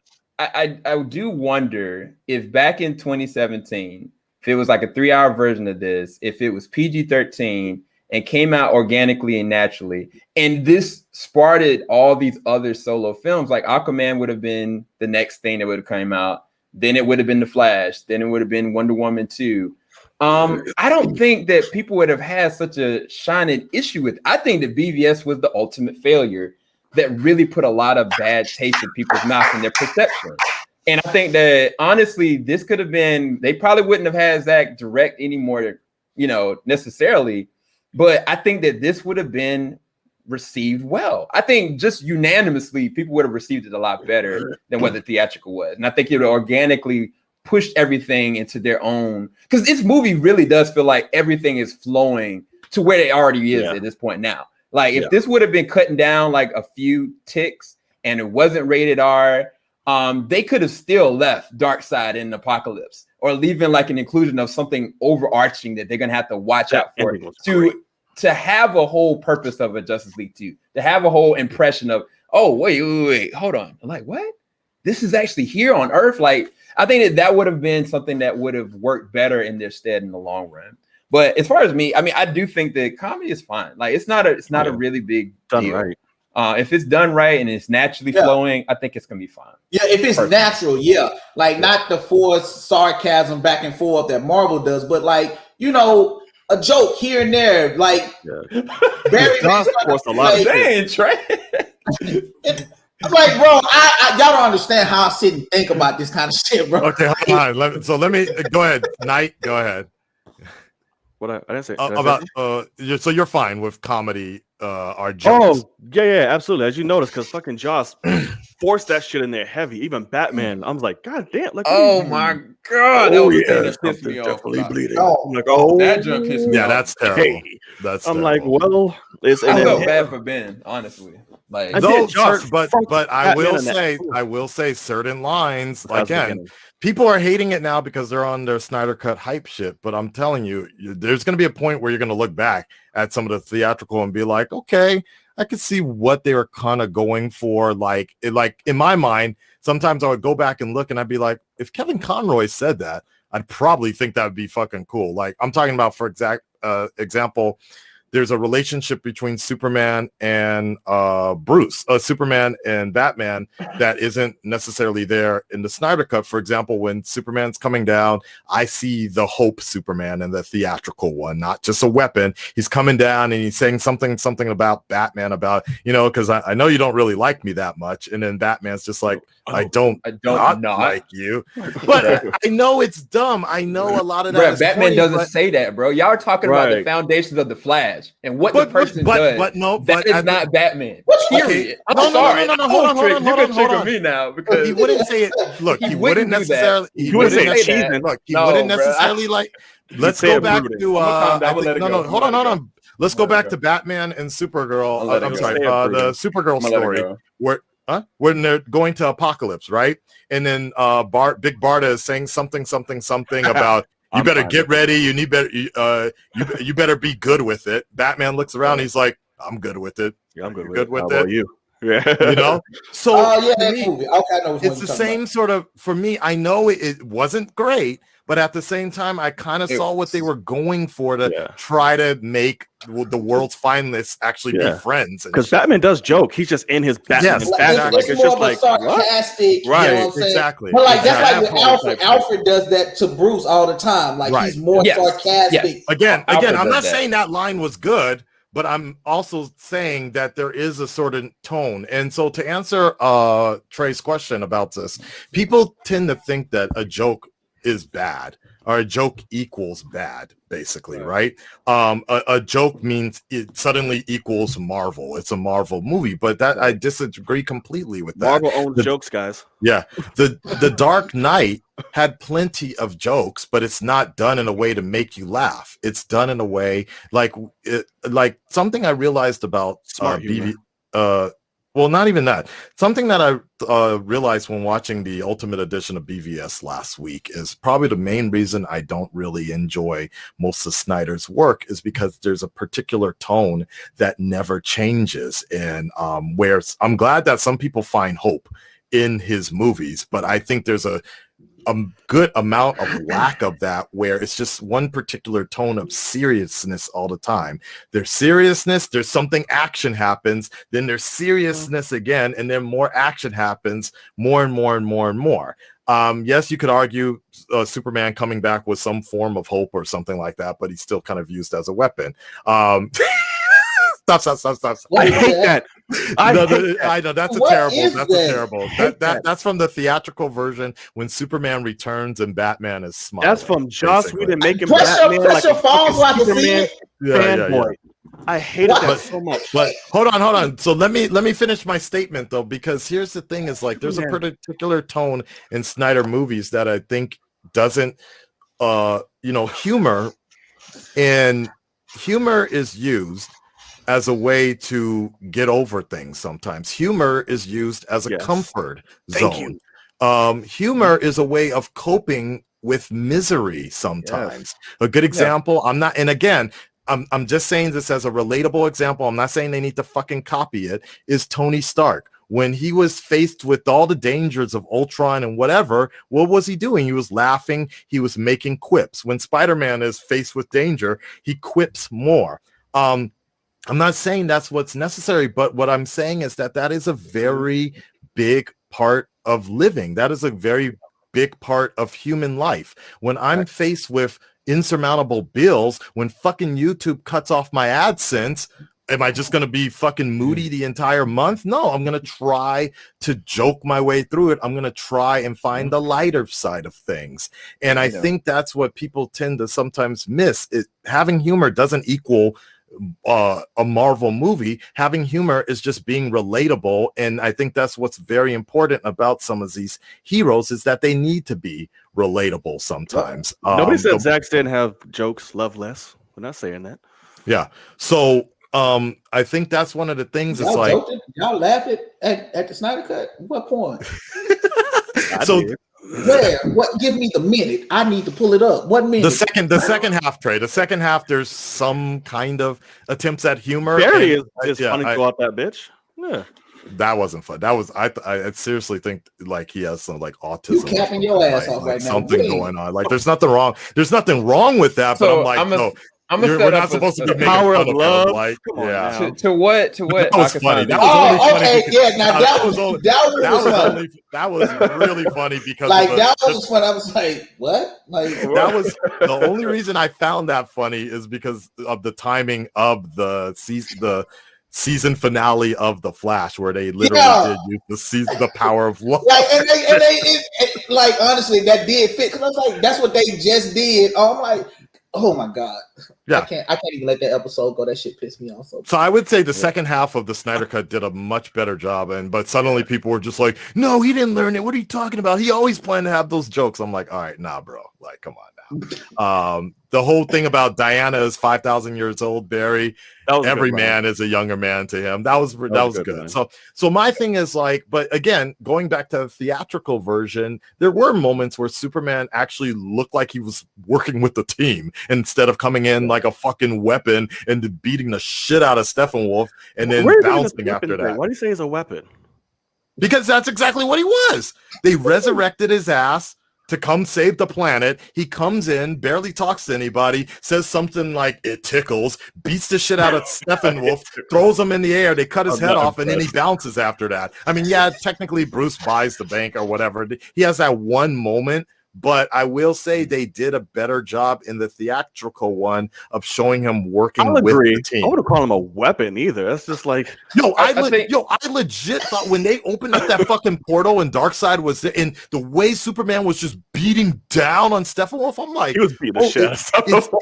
Is this where are they about to go? Like, is he about to like legit turn evil? And Darkseid's like, I think I like this Kryptonian. You are now my weapon. Like, I thought he was a legit gonna pull a Lex Luthor in the Justice League animated series, essentially go too far, decapitate Steppenwolf or something, and then Darkseid's like, yeah, that's dope. Give in to your hate or some shit. I really thought that was the beginning of like, I just think it was just Superman whooping ass. I didn't think it was like dark or like, ooh, with the black suit and everything. I was like, yo, he might be like this. I think it's a black suit for you. That's what's like attached. Like I don't think it's that aspect that's like you're probably right. No, you're probably right. The whole fucking bleeding eyes, evil eyes, black suit beating the shit. He was like, the rest of the team could have just been like Pikachu face. But here's the point I will say. It doesn't like the black suit. You have to keep it. Look, and here's hold on. And this is another thing. If you got Superman beating the shit on the villain, and you're starting to feel bad for the villain. I felt bad before that because I did too. Astoria, I was like, wow, they're flushing this motherfucker out. So I'm like, I felt bad. Like he just wants to fucking come home. like 50,000 more worlds. What? Right? Like, what did you do? But like it was like I felt bad for him before that, but I was just like, well, you're getting your ass whooped now, player. Well, deal with it, figure it out. That's all I thought with it. I never saw him as a weapon. I saw him as like me neither. The opening of the movie, it really showed you the impact. It was like straight out of a comic book. Yes, thank you. When this man's like he's dying. I mean, granted, like the wave, literally the whole DC universe knew, oh crap, we're screwed here. And it's kind of like that is Superman at his core. Like he is the protector.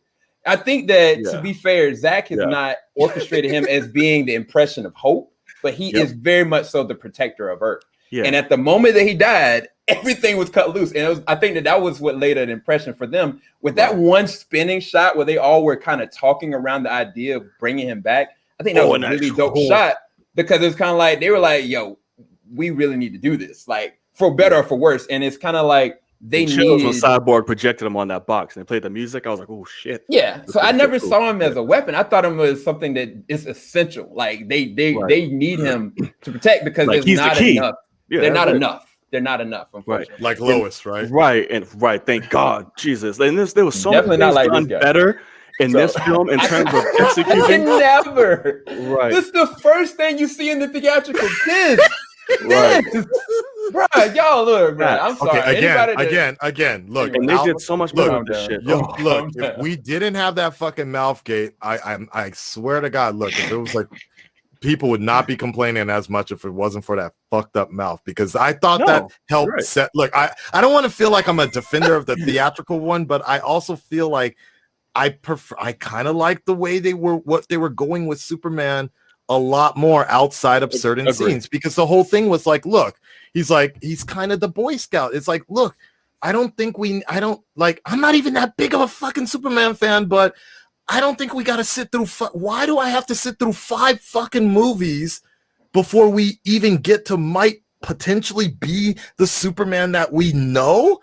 Like, why do I have to sit through all these years of like evil-ish or not like I'm just like, I get what they were trying to go for and what they were trying to bring in the Superman that is more recognizable. Look, talking to kids, I know it's a fucking terrible scene, but I also get that point where he spends some time to talk to kids and he is hope. And then it's like, boom, let me show you what it's like when he's not around, like that. So do you think, brother, cry about it, you'll be fine. Do you think if they would have never color graded it to black, because Zack shot it, the way you saw the shoot in the theatrical, when he rips his shirt, that's exactly how it's supposed to be. If you think that they had never changed it to a black suit, would you have had that same problem on your perception of the Zack Snyder Justice League?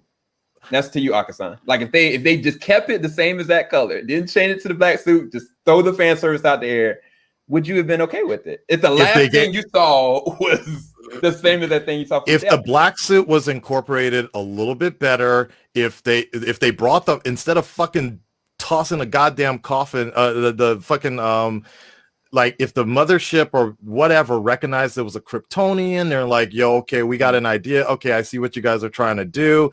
Here's a black suit. Let's put him in this fucking suit, then put his ass in the body instead of tossing his dead father's photo in the goddamn. But all that, if they incorporate it just a little bit better, and this dude wakes up or whatever, and you know, they have the whole fight, solar radiation fight suit in the black suit, no cape, all that, and then he goes up to the sun, does that old Jesus shit, and then yes, then finally when he shows up, because I hate the fact that I feel like I'm defending the theatrical one, but I love the fact that Steppenwolf is mad talking shit and something hope, and then he's like, well, I believe in hope and a little bit of justice. Like, I know it's mad corny, but yo, that's the hero of Superman that I kind of like. This dude comes in, he's just like, yo, what? He has his line, and he represents what's supposed to be the best of the Justice League instead of fucking it tickles or whatever the fuck he said. Not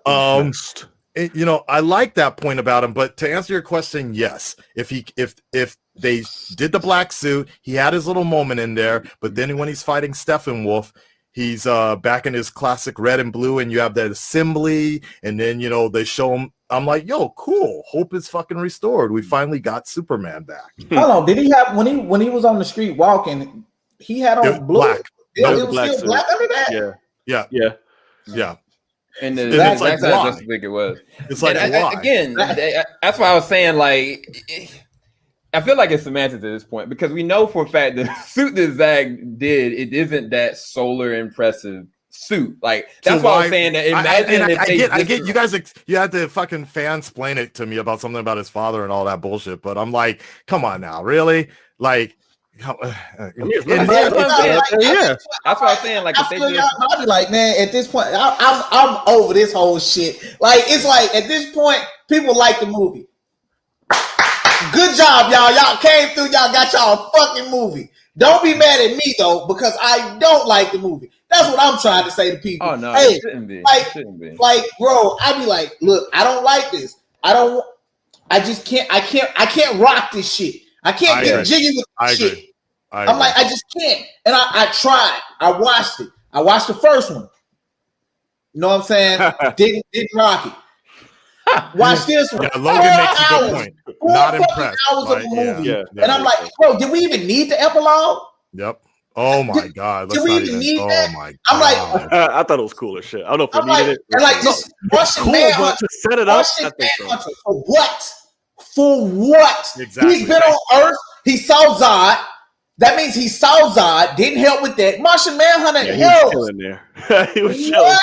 Russian Manhunter Jones is not protecting the people? Not to mention the original point until WB gave him a super hard no was that original dude was supposed to be Green Lantern. Yep. I'm like, okay, so wait, where were you now?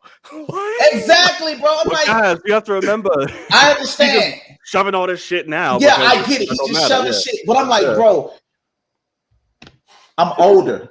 If I was younger, and I can understand, it's a lot of younger fans, they're just taking it as is. Me, I think like it just doesn't make sense to me. Well, it shouldn't make sense. It's just a comic book movie. Let's just give them what they want. Cool, I got it. That's what y'all want. That's y'all, gentlemen. I can't do that, bro. I can't.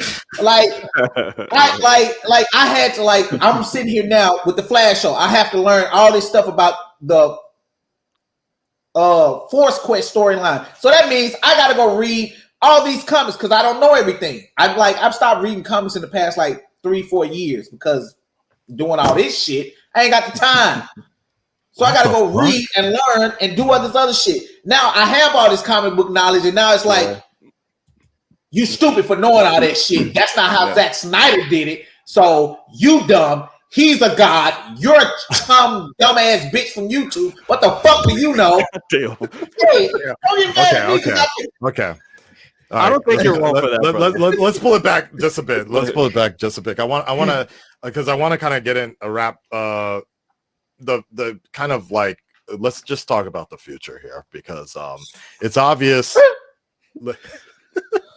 It's okay. Look, it's obvious that we have very mixed opinions about this situation, and I really I really want to reiterate that I'm really happy that JVS, the Knight, Tyrone, apparently the Real Rejects, everybody's a good amount of people, a lot of friends, and a lot of people around me have really enjoyed the Snyder cut. They got what they were promised. They're excited about it, whereas some of us are not. But there is the big issue of the Restore the Snyderverse debate now, and you know, I as always, I want you guys just to be real, which I know you will be, about this Restore the Snyderverse situation. Again, you know, for me, I want closure on this. Like, I'm glad. Like, for me, the worst times of being a YouTuber is when, and particularly being a DC fan, is when Zack Snyder is involved, because I don't feel any unity. I don't feel any happiness discussing these movies. If anything, it's a debate and it's an argument every time. And, you know, obviously we as online personalities, we take a lot of pressure and we get a lot of harassment, but it literally is an insurmountable amount when it comes to Zack Snyder's film. So I prefer to just go in a different direction that we can all be happy and put out content that doesn't polarize DC fans. Trey said it earlier. It is a damn shame. It is a damn shame that a company that didn't even have any of their fucking characters, had to pull them from different people, can be making billion-dollar movies. Meanwhile, the company that owns all of their properties is having the hardest time getting their stuff off the ground in cinema, and the fandom is up here just having this civil war with themselves, basically, because, man, general people don't give a shit about this shit. We're the only ones. We're all DC fans, but suddenly we're just debating about the merits of a good movie when it comes to this stuff. We had each other throats. Yeah, we don't have this problem with Marvel. Like, people will say, you know, you can have discussions about Marvel movies, but generally it's like, okay, yeah, cool, whatever. It's good, it's bad, yeah, whatever. Let's move on to the next one. Yeah, next movie. We're so hung up on these situations, and you know, for better or worse, I just want this to end so we can go back to talking about how good the Joker is, how good Aquaman was, or whatever. You know what I'm saying? But so for me personally, I've thought about this a lot, and it's like, personally, I would prefer we never mention Zack Snyder ever again. But I can't ignore the fact that there is a fandom that is interested in his stuff.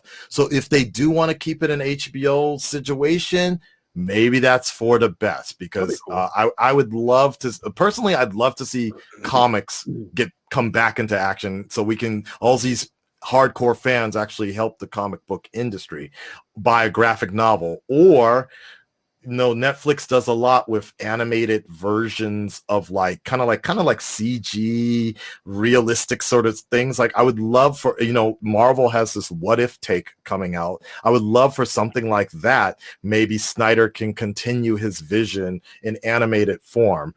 I don't think they can afford, honestly, to bring some of these actors back for HBO Max specials like that.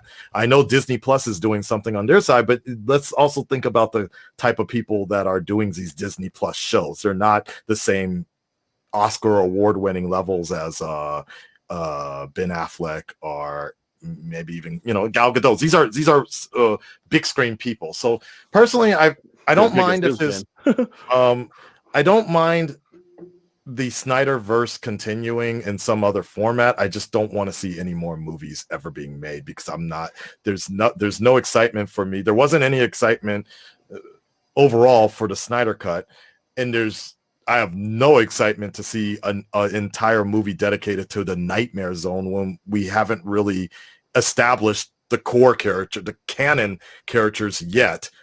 Like, yeah, so that's my take on it. Knight, go ahead.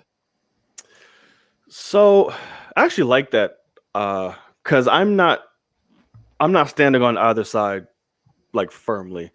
I would say I personally wouldn't mind to keep seeing his universe, whatever, keep going. It's cool. I don't mind it. If they just want to separate it to HBO Max, that'd be great. But I'm also fine with it being done as well. So I'm kind of right in the center of it all, because to be honest, of his universe, we're still getting Wonder Woman, we're still getting Aquaman.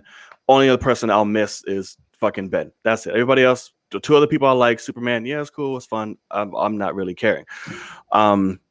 So I'm kind of in the middle there. If he wants to continue it, separate it in its own universe somewhere in HBO Max, that's great. But if it ends here, I'm cool with it. Because we're going to get our send-off for Ben in Flashpoint, and then everyone else is going to keep continuing. So I'm cool. You know what? Trey, go ahead. Because I kind of like, I'm kind of guessing in my mind what you guys will say, and I think you want to end on the. You think I was going to end on a positive note? Yeah. Okay. Well, hell no, I'm not going. JVS, I got. I can't end on a positive note. I've been doing this for years. I feel like don't come for me. Like I can end on a positive note too. I got some positive things to say. God damn. But in all honesty, even though I didn't like the movie, I agree. Like, we are at each other's throats when we have the best of the best characters. It's sad that because it's Snyder, we are at each other's throat. Hey, if they continue and in another, they want to do it on HBO, that's cool. That's fine with me. But don't come on my channel asking me, am I going to react to it? Because the answer is no. I could. And I can be like many other YouTubers that just do it for the views, because I'm still getting views off the trailer to this day. Still got activity going. But it's not worth it to me. Like, at this point, like, I watched Man of Steel. I thought it was okay. I hated Batman v Superman. I just did. It wasn't a good movie. It wasn't. Justice League wasn't a good movie. And then I watched this again. It's just, you haven't impressed me. I haven't watched anything else Zack Snyder has done. My first shot with you was Man of Steel, and then everything else DC. So you didn't impress me. I don't agree with your vision. So it's time for me to walk away and hope maybe 5-10 years down the line, I get the characters and I agree with somebody else's vision who you might not agree with. And that's okay. It's not bad that I don't like these movies. It's not bad that you like them. I just don't see the characters I grew up with in his vision. I don't see that. And I have to pull myself out of this. It's like a bad relationship. Yeah. It's like a bad relationship. You know it's bad. Yeah. But to you, it's good. It's a healthy relationship. Y'all enjoy it, and that's okay. But don't say, Trey, you hate Zack Snyder. All I want is good DC characters displayed. I want good origin story. I want good ensemble films.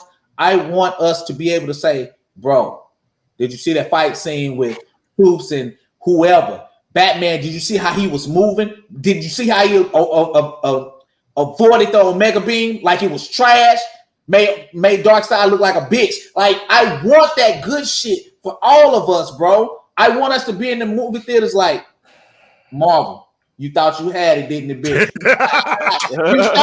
you thought, bitch. Like, I want us to be like, yes. That's when you thought you had it, we snatched it away. And they got everything they need. And I hope they get to that point where they succeed. And I hope they get there soon. Because DC's been around. DC was the first comic books, y'all. Like, they started. Then came Marvel. And Marvel has a strong footing right now. And it's not like I want Marvel to fail. It's just I want DC to succeed just as much as they're succeeding. They want to be on the same level. If not better. Like, I feel like they have more than enough characters to do that. And they own all their characters. And they should be winning. I hope they get to the point where they are winning sooner rather than later. Before you go, JVS, after JVS goes, Aka, do you mind pulling up? I could just read it here, whichever one. A-Team's comment after JVS goes, because I want to tackle that if you don't mind. But sorry. Okay, I'll look for it. What is it? 18? That's it. The A-Team is the why reward someone with that device. Oh yeah, I'll go back to that. Yeah. Okay, I'll go back to that. Go ahead, JVS. Yeah, I think that all you guys are merited in your thoughts and your feelings about this, because at the end of the day, Batman and Superman are two of the most iconic characters of all time, period. And I think that from DC as a corporation, part of the reason why we have so much toxicity and craziness, it's on the same levels as Star Wars. Like, it's true. Unfortunately, like, we feel so religiously and advocately about these characters that we just go at each other on the regular. I have friends of mine that really good friends with, also fellow critics. And just because I like Man of Steel, they trash on me regularly. Like, Akasan gets the complete opposite. Like, it's kind of like you got people like, man, no, you're supposed to love this. You're supposed to love this. My friend's like, yo, how do you call yourself a critic and liking Man of Steel? This is the most dog awful impressions of Superman ever. Unbeknownst to them, I love all Superman. Like, I love Superman. You know what I'm saying? Like, I've looked everything. I looked at Lois and Clark. I like in right now Superman and Lois. There's things about the DC in and of itself that I really impressionally love. And I think that as far as the toxicity of this, it really does have to stop. As far as us as critics, we're going to feel differently.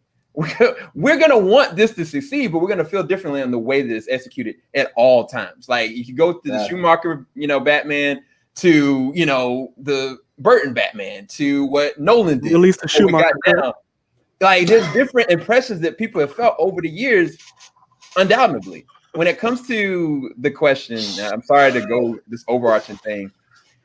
I think right now, DC is in a really good place that they could really tap into some Elseworld, multiverse kind of situations, in my personal opinion, because of what they got with the Batman and what they did with the Joker and what they're doing with the DCU in general, with all these different things, and with the New Gods and with the Flash movie. I think that the Flash movie, it doesn't even have to be a reboot. It doesn't even have to be a restart.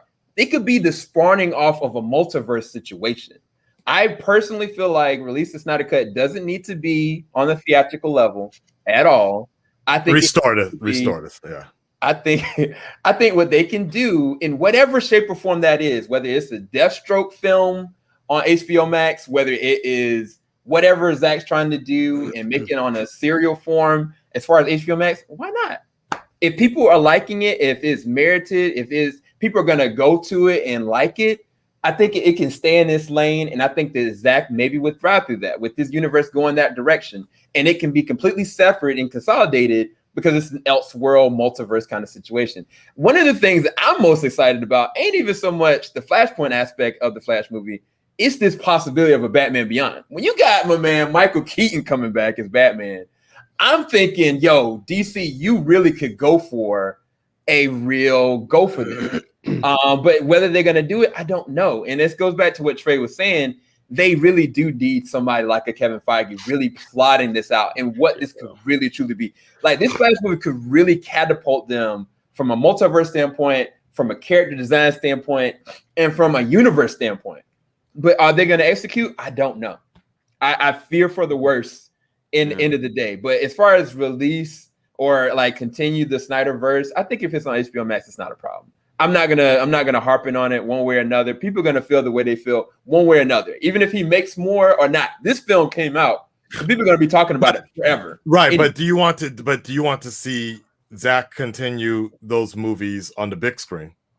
No. I want it on HBO Max. Like, I don't. It'd be way too convoluted. The way that the DCU is now, where they're going to a lot of these solo films, and they're trying to graft it in its own way. Zack even said it. It's gone past him at this point. And so for me, I don't need it to be on the theatrical. If it goes to HBO Max, then cool. I get best of both worlds, baby. Just kind of like, for years, I've loved what they've done with the animated series, the animated movies. Yeah. I've waited for the theatricals to be on that level. I've waited for them to come up with live action series. Why we don't have a Batman Beyond on HBO Max is crazy to me. Like, there's so many different applications for this. I'm going to add to that. Let's just say, everybody but Trey would be interested in HBO Max. Continuing I'm cool with it. I'm just don't expect me to react to it. Is my point. Okay. Like, if y'all want to pay him to do what he want to do, get your check, man. Get your check, Zack. Get your money, big dog. But my thing is, don't come to Trey asking Trey to react to it when you already know where I stand. You see what I'm saying? Like, so that's my point. I don't care about him working. I don't care about you making money. Make your money. That's not my point. My point is, don't come to me asking me to. Y'all know that Snyder Cut trailer drop. Do I look like I give a fuck? Like, that's my point. That's why I'm staying with it. Like, so if they continue Justice League 2, which was essentially going to be like majority wise the Nightmare storyline, Lois, it was hinted that Lois was pregnant in the Snyder Cut. Batman has a kid with Bruce Wayne, whatever. Anyways, if they continue all this, you know, Superman is still heavily involved, but as we know, you know, Henry Cavill is pretty deep already within the Netflix series and all that. If they start recasting some of these characters, you know, I don't even know if Ben Affleck would ever do a HBO series. You know, he seems more of a movie guy. Are you guys still going to be would you still be interested if they have to recast a lot of these people? Because as you know, a lot of these contracts, being in an industry, these guys behind me, these are movie actors. They're not series actors. One of the biggest problems with the Snyder Cut becoming serial was the fact that it changes their contracts. And so it was going to be too technical. That's one of the reasons why he just released the whole thing as a movie, because these are movie contracts that these people are getting paid for. Ezra Miller, Gal Gadot, Henry Cavill, I know he does Netflix stuff as well, but you know, it's a big possibility a lot of these people are going to be recast. Would it still be as good for you? Who knows if Snyder ever wants to actually direct a show? So, did you say no night? If you're continuing the Snyderverse and recasting these roles, I'm not, because these are the ones I've grown to like. So if you're just going to recast them and start a whole new Snyderverse, I'm just like, okay. But these are actors. I'll give it a chance. Characters. I'll give it a chance. But I'm like, yeah, but these people, what we've seen are, so far what we know are these characters. What we had the time with, we built up with them. So if you say like, oh, you bring, okay, a new Batman film, but based on the Ben Affleck storyline and all that good shit, but it's somebody else, I'm like, oh, well, I just don't give a fuck. Like, just start a new different thing then, like completely, like, all right, cool, start a new character, do a new thing, rock out. But if it's like these characters with just a different face, I'm gonna be like, well, no, it doesn't feel the same. It's not the universe. Fair enough. It's not the character. It's not the person playing the character that you that I've invested in connection with. Yeah. Right. Okay. Fair enough. JVS. Yeah. For me, if it was a circumstance where some of the characters, like say if Superman was like recasted, it would hurt. I think, like Knight said, I would give it a chance just to see the story kind of play out. Right. To be fair, Zack has already kind of laid a foundation of where it's going. But I would like to see it finish out. You know what I'm saying? Like, I didn't fret, you know, necessarily when Rachel Dawes was, you know, recasted with Maggie Gyllenhaal. Right. It would be definitely astronomically different, you know, if Ben or Henry were like recast. I would definitely feel it differently. But I'm gonna say this though, and I've reviewed a lot of movies this year. Some of the biggest movies that I've seen this year are on streaming services. Yeah. So I'm saying that from a contractual standpoint, these HBO Max originals, they're treated like full-on movies. So I'm saying that I don't think Warner Brothers wants them to, right? But AT&T and Warner Media might. They could see it as a viable option. So I'm saying that they could pose these people with like, okay, you got a 2-movie contract, period, and then you're done. That's it. You're no longer doing these characters. I think that they might take that. I don't know why they wouldn't, because that's free money.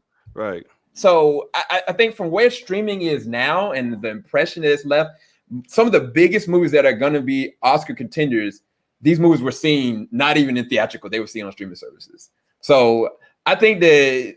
Can you give me an example, by the way? Just an example. Trial of Chicago 7.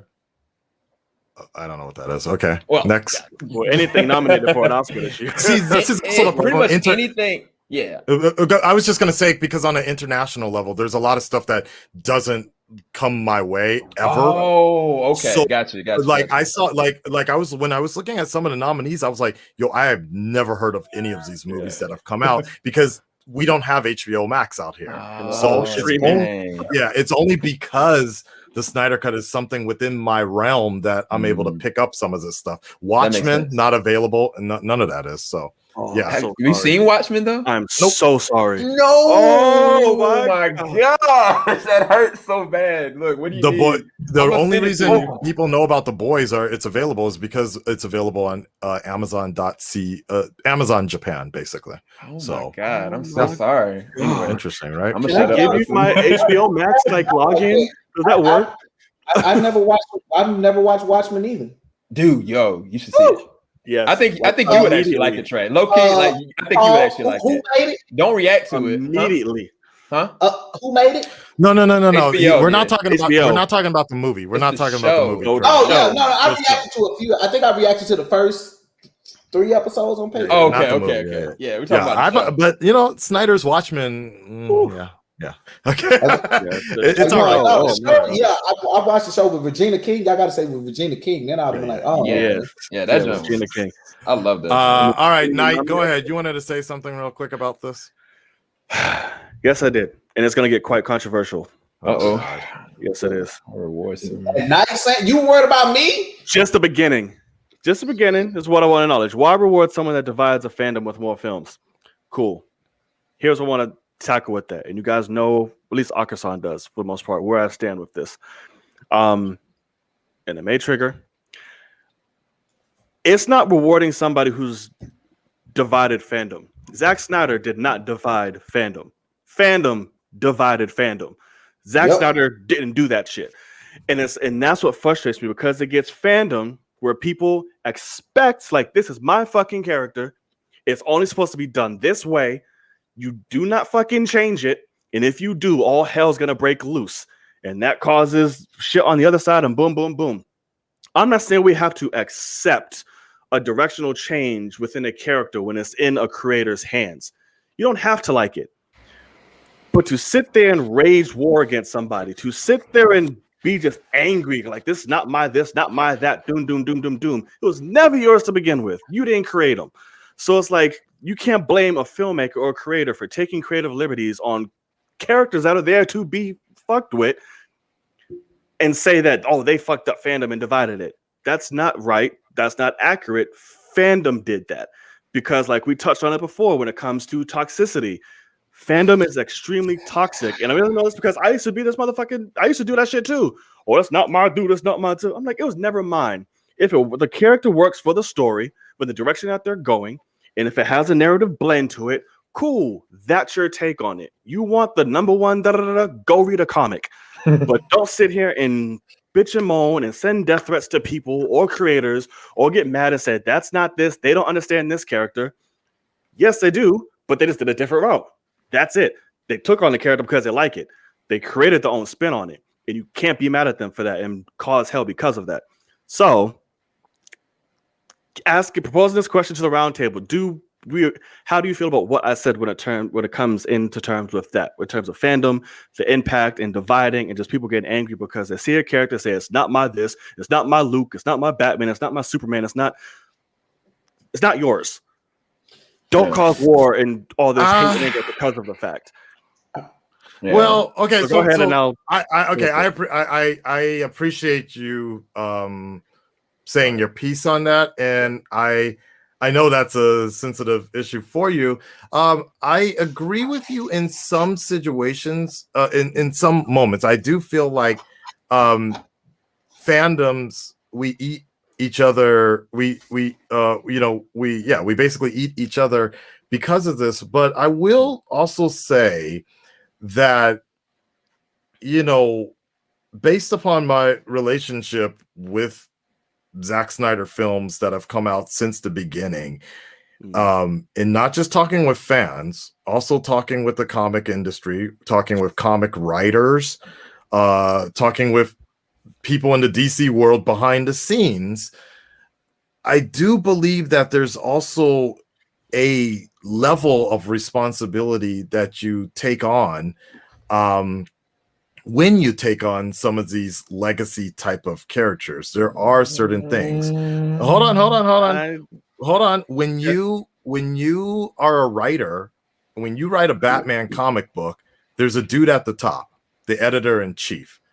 There's wild ideas that come around, and I'm not saying this is 100% Zack's fault, but I think there's a reason why there's editor-in-chiefs, and they're like, look, I want you to do a certain particular, like, here, I have all these ideas, and this is where I'm going. And that's when those editor-in-chiefs come in and they're like, hold on, let me check the character Bible or whatever, and make sure it kind of is along the lines of what certain things you can and can't do.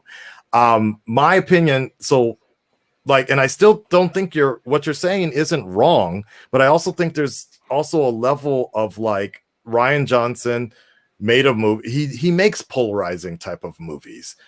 Even before The Last Jedi, he did the one with Bruce Willis, where it was kind of like the Looper. Certain movies and certain people make things to kind of trigger the audience and get the audience sort of to hopefully have a healthy debate. So, I'm not saying this is 100% Zack's fault for sort of creating this infighting and taking these characters on another level, but I also think there are certain points that should be respected. With Man of Steel, I had no problem with him killing, because I'm like, okay, let's see, maybe he's exploring a story option like that. But there was a reaction from the base that was really upset with him killing. There was enough time for him, I personally feel, to course correct that with what he did with the Batman in BVS. I absolutely adhere everything that he did with Batman killing. And personally, I think that probably is going to be the unforgivable trigger point that I can't look past with the rest of his movies, right?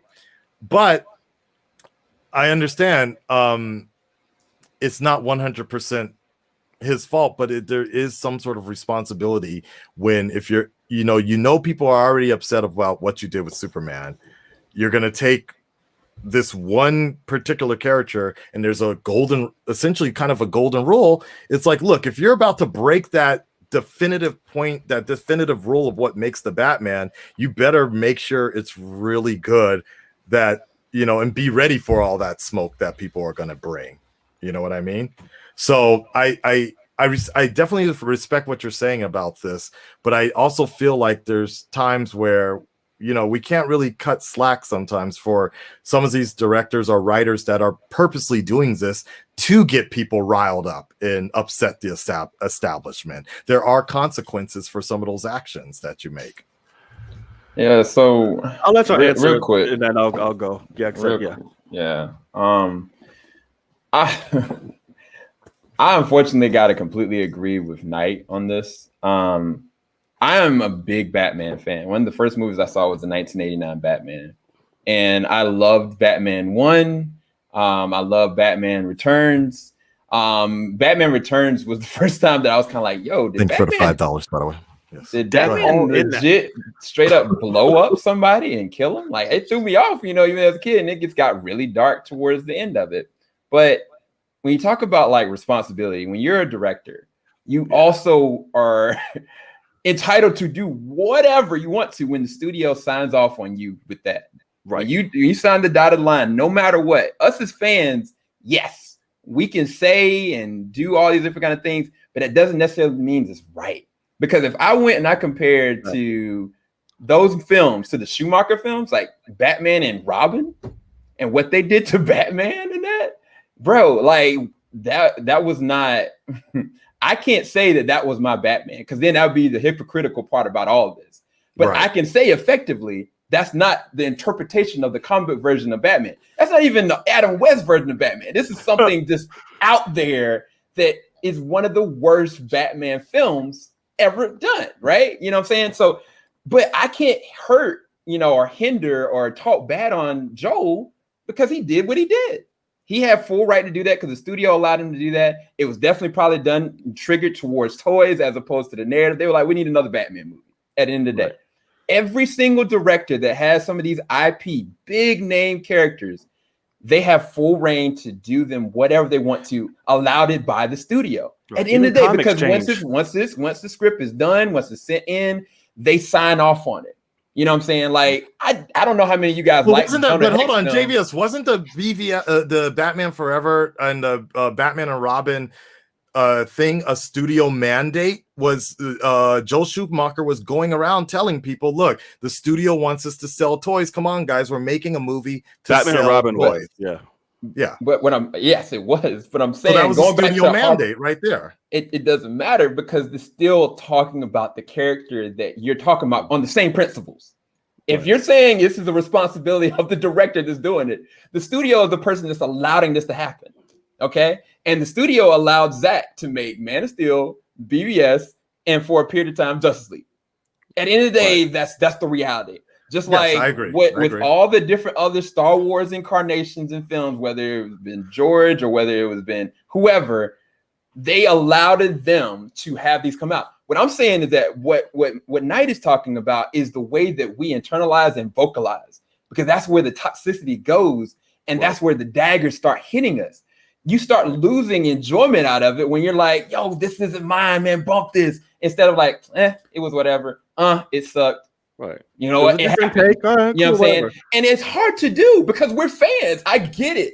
But I'm saying that there's a point, at a certain point, you have to look at this from the outside looking in, that they allowed this to happen.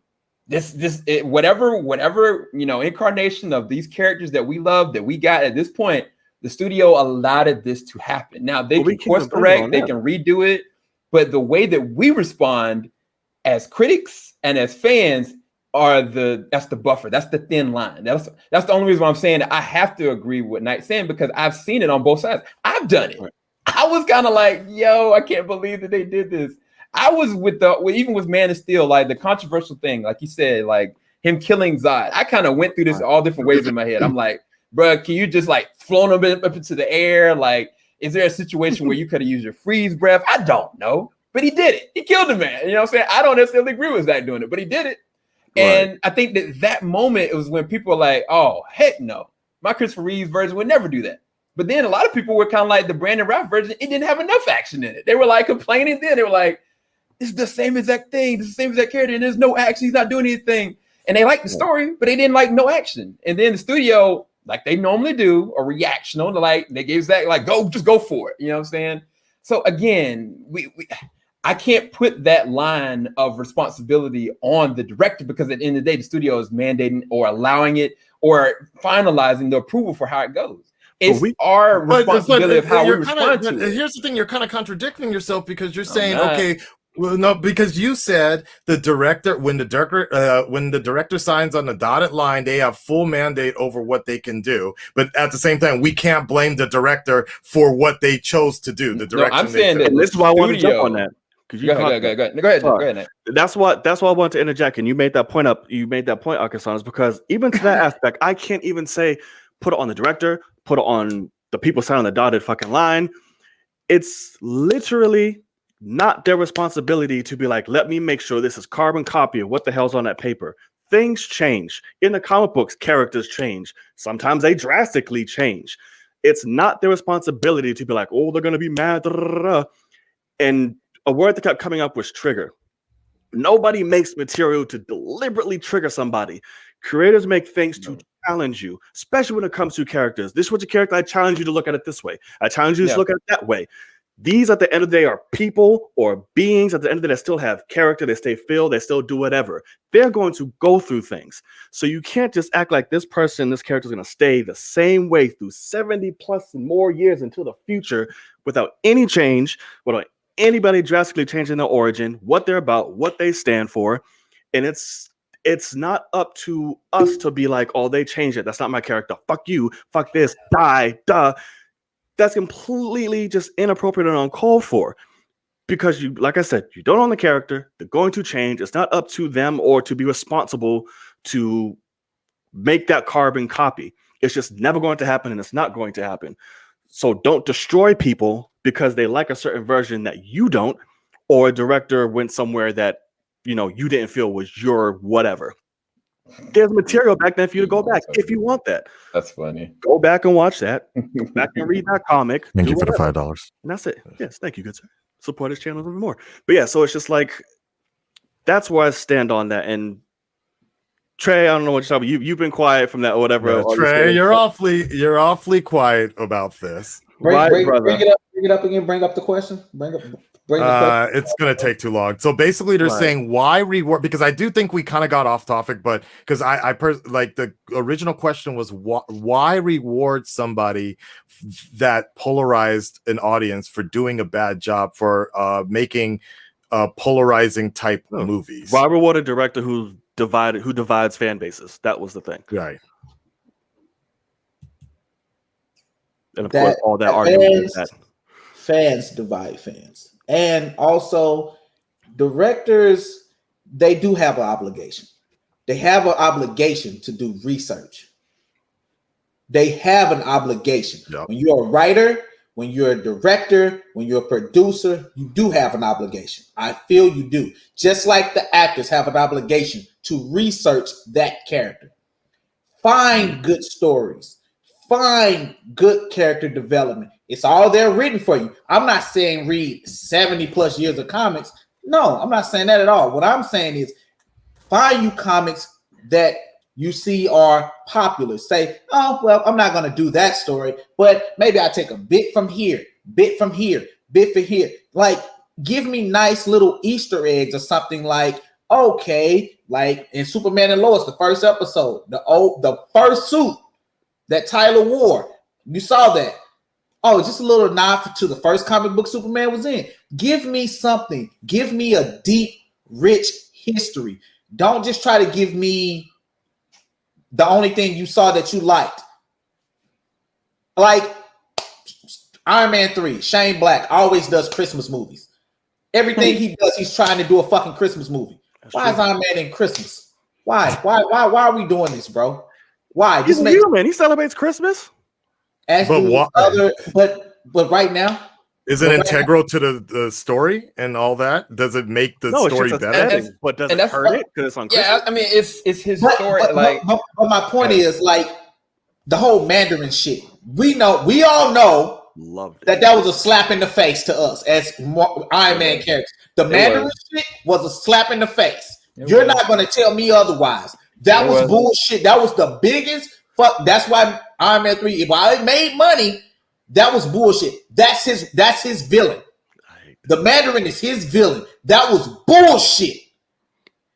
And I just feel like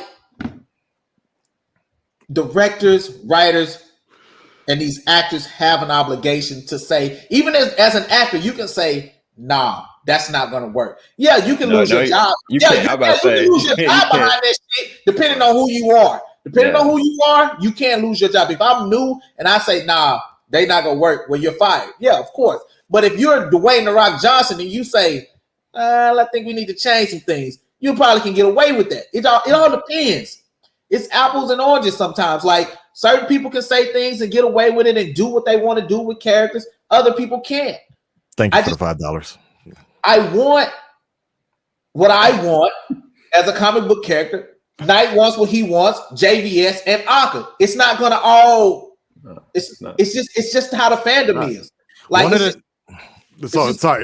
the things I wanted to, because Trey triggered something about when he mentioned Shane Black and how directors do the research, and they do, because there are certain things I get what you guys are trying to say here on the other side, but I do think you need to do your due diligence. Like Trey made a good point. Actors don't, like, literally Benedict Cumberbatch went into a goddamn comic store and was doing the research. I used to I have friends who work at a comic book store right next to Sony Studios, and they used to have people come in all the time because they were doing the research. One of the things that's so beautiful about the Nolan movies is the fact that Christopher Nolan doesn't know shit, didn't know shit about comic books, but he knew his brother did, Jonathan Nolan. And when you hear Jonathan Nolan talk, you know, okay, this dude gets it. And he's referencing all these different type of Batman stories, and he's able to help his brother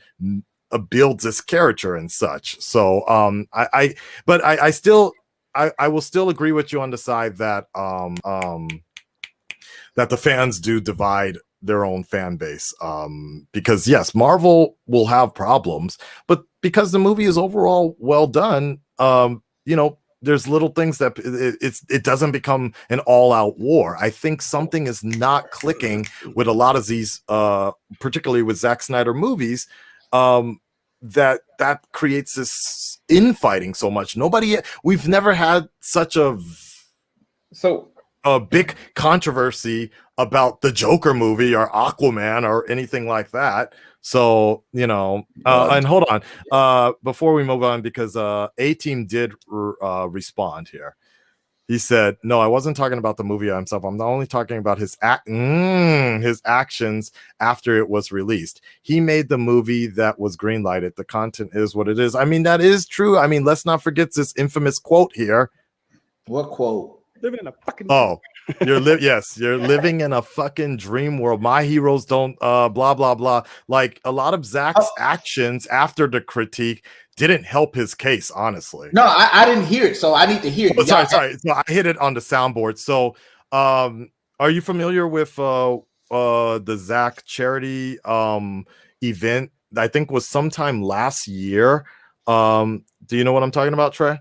No. Okay, hold on. Let me. When I say I don't go looking for shit when it comes to the universe anymore, I really fucking don't. I do not be bullshitting. Yeah, are you talking about the director's con? Yeah, no. Maybe every movie. I need some time to look it up though. So, but the Trey, to answer off your thing, brother, it's like, yes, they do their research, and any person that's had a major change so far, or changes within the characters that we've seen in film, still had the basis of that comic character. They just changed different things about them along the way. Yeah, so, like, I get that, but it's like, again, it's the change, and it's like you bring up Iron Man 3, and it's like that's the perfect example. And I go ham with those people all the time. To me, I fucking love Iron Man 3 because it dared people to look at something different and to accept something different from Tony Stark. The motherfucker's barely Iron Man in that movie. It's about Tony. People pissed that was mad about that. It was like I wasn't mad about that. I wasn't mad about that. Know. But the Mandalorian, good God, the Mandarin. The Mandarin. I do that too. Thank you for the subscription, Tony. Appreciate it. Okay, I'm ready. By the way. Okay. Are you ready? Okay, so here. You go ahead. All right, so here we go. So this was, I think, last year. No, 2 years ago. Sorry, COVID's like 0 hour for me, basically. So, basically, Zack was talking to a bunch of people at his like fan con thing that was going on, and then he was like, Batman famous for having a no-kill rule philosophy. Oh, you're right. It was director's cut fan event. And he's just like, oh, so Snyder ripped the fans who were bothered by his choice to make a Batman bleak. Hold on. Let me just share it with everybody. To make a Batman bleak to the point of murder. I'm like, Batman killed a guy. I'm like, really? Wake the fuck up, Snyder said. So I guess that's what I'm saying about, you know, once you lost your virginity to this fucking movie, and then you come and you say to me something like, my superheroes wouldn't do that. I'm like, are you serious? I'm like, I'm down the fucking road on that. You know what I mean? I mean, it's a cool point, Snyder continued. Look, I'm 100% fine with it. It's a cool point of view to be like, my superheroes are still innocent. My heroes don't lie to America. My heroes don't embezzle money. My heroes didn't commit any atrocities. I'm like, that's cool, but you know, you're living in a fucking dream world. And so that like really set the world on fire. And did this man just walk away? Oh, Trey. And I think that's one of the issues is like the way Snyder sort of doubles down on his points. Like, you know, Ryan Johnson didn't come back. And I'm going to say this and I'm going to go. I'm going to say this and I'm going to go. Are these not fictional characters? This is not real life. This is the fictional world. We do not have people running at the speed of light, my guy. We do not have people who have green rings on their finger who can manifest shit into anything they want. We don't have people from Krypton. Isn't that a dream world that somebody made up hence the DC comic universe, get y'all man, bro. Get y'all man. I'm done. Y'all have a good night. Y'all be blessed. Y'all be fucking blessed. I am done. I wanted to see it for myself what was said. We're living in a dream world because all the years of comics we've read, because we don't want somebody to kill first off. Yes, we know Batman used guns. Do we all know that? Do we know that? Yes. Oh, we know that. I know that. Do we know that? A lot of people know that. But what people are trying to say is the general consensus is nowadays he doesn't. He doesn't. And that makes for a much more interesting hero who's able to rely on his wit. He doesn't, but we can't act like he did it. Like, I'm not saying he did. That'd be fucking crazy to say he never used guns. But it makes for a better hero. That makes for a better hero who can kick your ass. You got guns. I disarm you. I'm beating it's 40 of y'all, and you can catch these motherfucking hands, bro. You can catch these motherfucking hands. Right. All the ninja shit I know, all these tools I got, this brain I have makes me better than you. You fear me because I am fucking intimidated. I am Batman, bitch. You're not finna sit here. Goddamn right. Yes, you are not finna sit here and tell me this shit right now, bro. Y'all got me fucked up. Y'all can have that shit. Y'all, if you enjoy Snyder, you enjoyed him, bro. God bless you. I don't wish you nothing but the best. I am done, bro. You're not gonna. It's a dream world.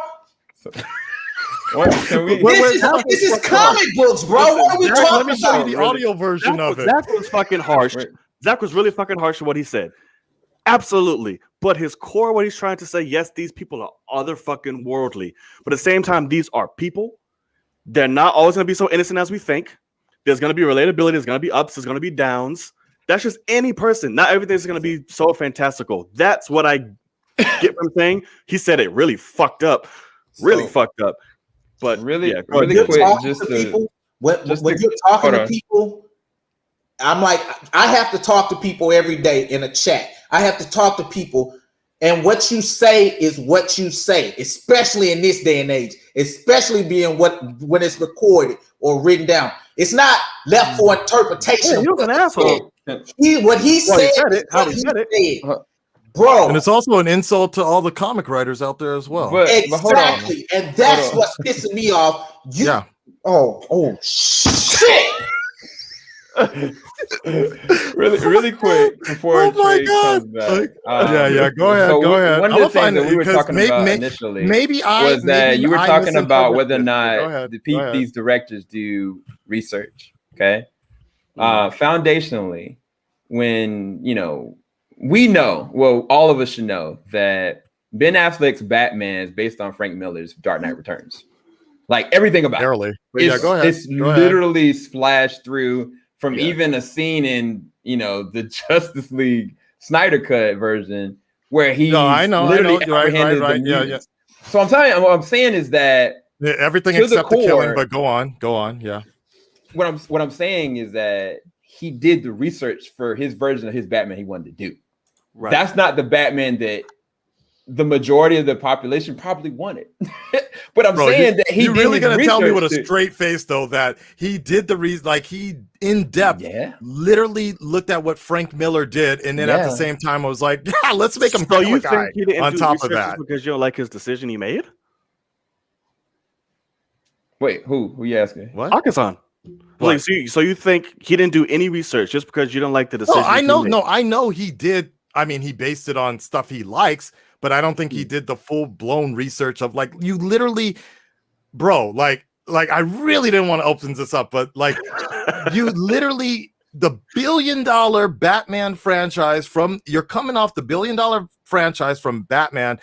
The Nolan verse, one of the main things that makes him relatable, one of the biggest things, The Dark Knight was his whole thing of Joker trying to get him to break the rule, blah, blah, blah. We all were loving Batman again. And then you still take The Dark Knight Returns, which is great. It's still a great graphic novel. Guns are not, this is the weapon of the enemy, like that. and at the end you're like, yeah, you know what? I'm gonna make him kill guys. But he did kill guys in the Dark Knight. I was like, you know, he killed. You know that, right? And he killed people in the Dark Knight movies. You know that. You're talking about no, dude. That has been debunked so many times by so many authors have come up. So many comic book authors have come up. Particularly Dan Slott, writer of the Amazing Spider-Man, has brought that issue up so much because it's meant to tease you, but it never had happened, dude. He never killed anybody. Wait, so you're saying that the Dark Knight Returns comics, that version of Batman never killed people? Is that what you're telling me? Who did he kill? He definitely didn't kill you. I'm asking you. I'm asking. Not what I you want to ask. tell What me. you know tell from me. The narrative. Like I'm gonna look that up. I mean, again, but pretty much as like I cannot. Didn't he kill a Joker in that? No, the Joker killed himself, but they blamed it on him. He broke the Joker's neck, and the Joker snapped the rest of his neck. Right. And then they blamed it on him. I'm like, am I tripping? Yeah, no, he did. And Batman's literally killed in every form of film he's been in, outside of Adam West. But nobody talks about that. But what I'm saying is everybody talks about that, but that's a whole different thing, though. So, what I'm saying is I just want something different. I'm like, why? I'm like, put down the fucking guns. Everybody, like, put down the fucking guns. That's the difference. I'll give you the gun team, gun blazing, and BVS. Sure, that's the only difference. But result is he's killing people in the movies. The guns. Let's see Batman be Batman. Let's see him be the detective. Let's see him be the genius. Let's see him. Still haven't got maybe we'll get it in the Batman. Hopefully. I'm talking about Zack's Batman. I'm talking about any Batman. Like it. Oh shit. Maybe this Batman won't use guns. Maybe this Batman won't. Again, the whole thing was like even Frank Miller, the creator, wasn't that happy about BVS either, because everybody is like, well, you know, he based it off my work. He's like, can you stop saying that? Because like, you know, well, thank you. There's actually a quote from Frank Miller saying, yeah, I saw the movie. I know it was kind of based on my work, but he was like, thank you. That's all I'll say. Like, come on now. Yeah. You know, it's just like, I guess when he said you're living in a fucking dream world, I guess that actually triggered me. It triggered everything he's did. Me until I saw that, bro. This is why I don't go looking for shit right there.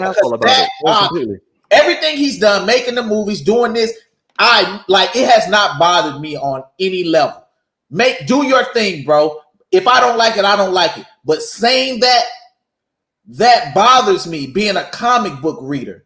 Yep. Because those are fantasy. Like, what are you making movies? Like, who are you advertising to here? Yeah. What like why are you doing movies? Like a minute ago, I was just saying I don't care if you make movies. Now I'm like, should I even advocate for that right now? Because of y'all, I said it. Like, yeah, I'm sure, cool. Make your Snyderverse on HBO Max. I said that. Now, after hearing that, I'm like, do I even feel that way? Because I honestly don't think I feel that way anymore after hearing that.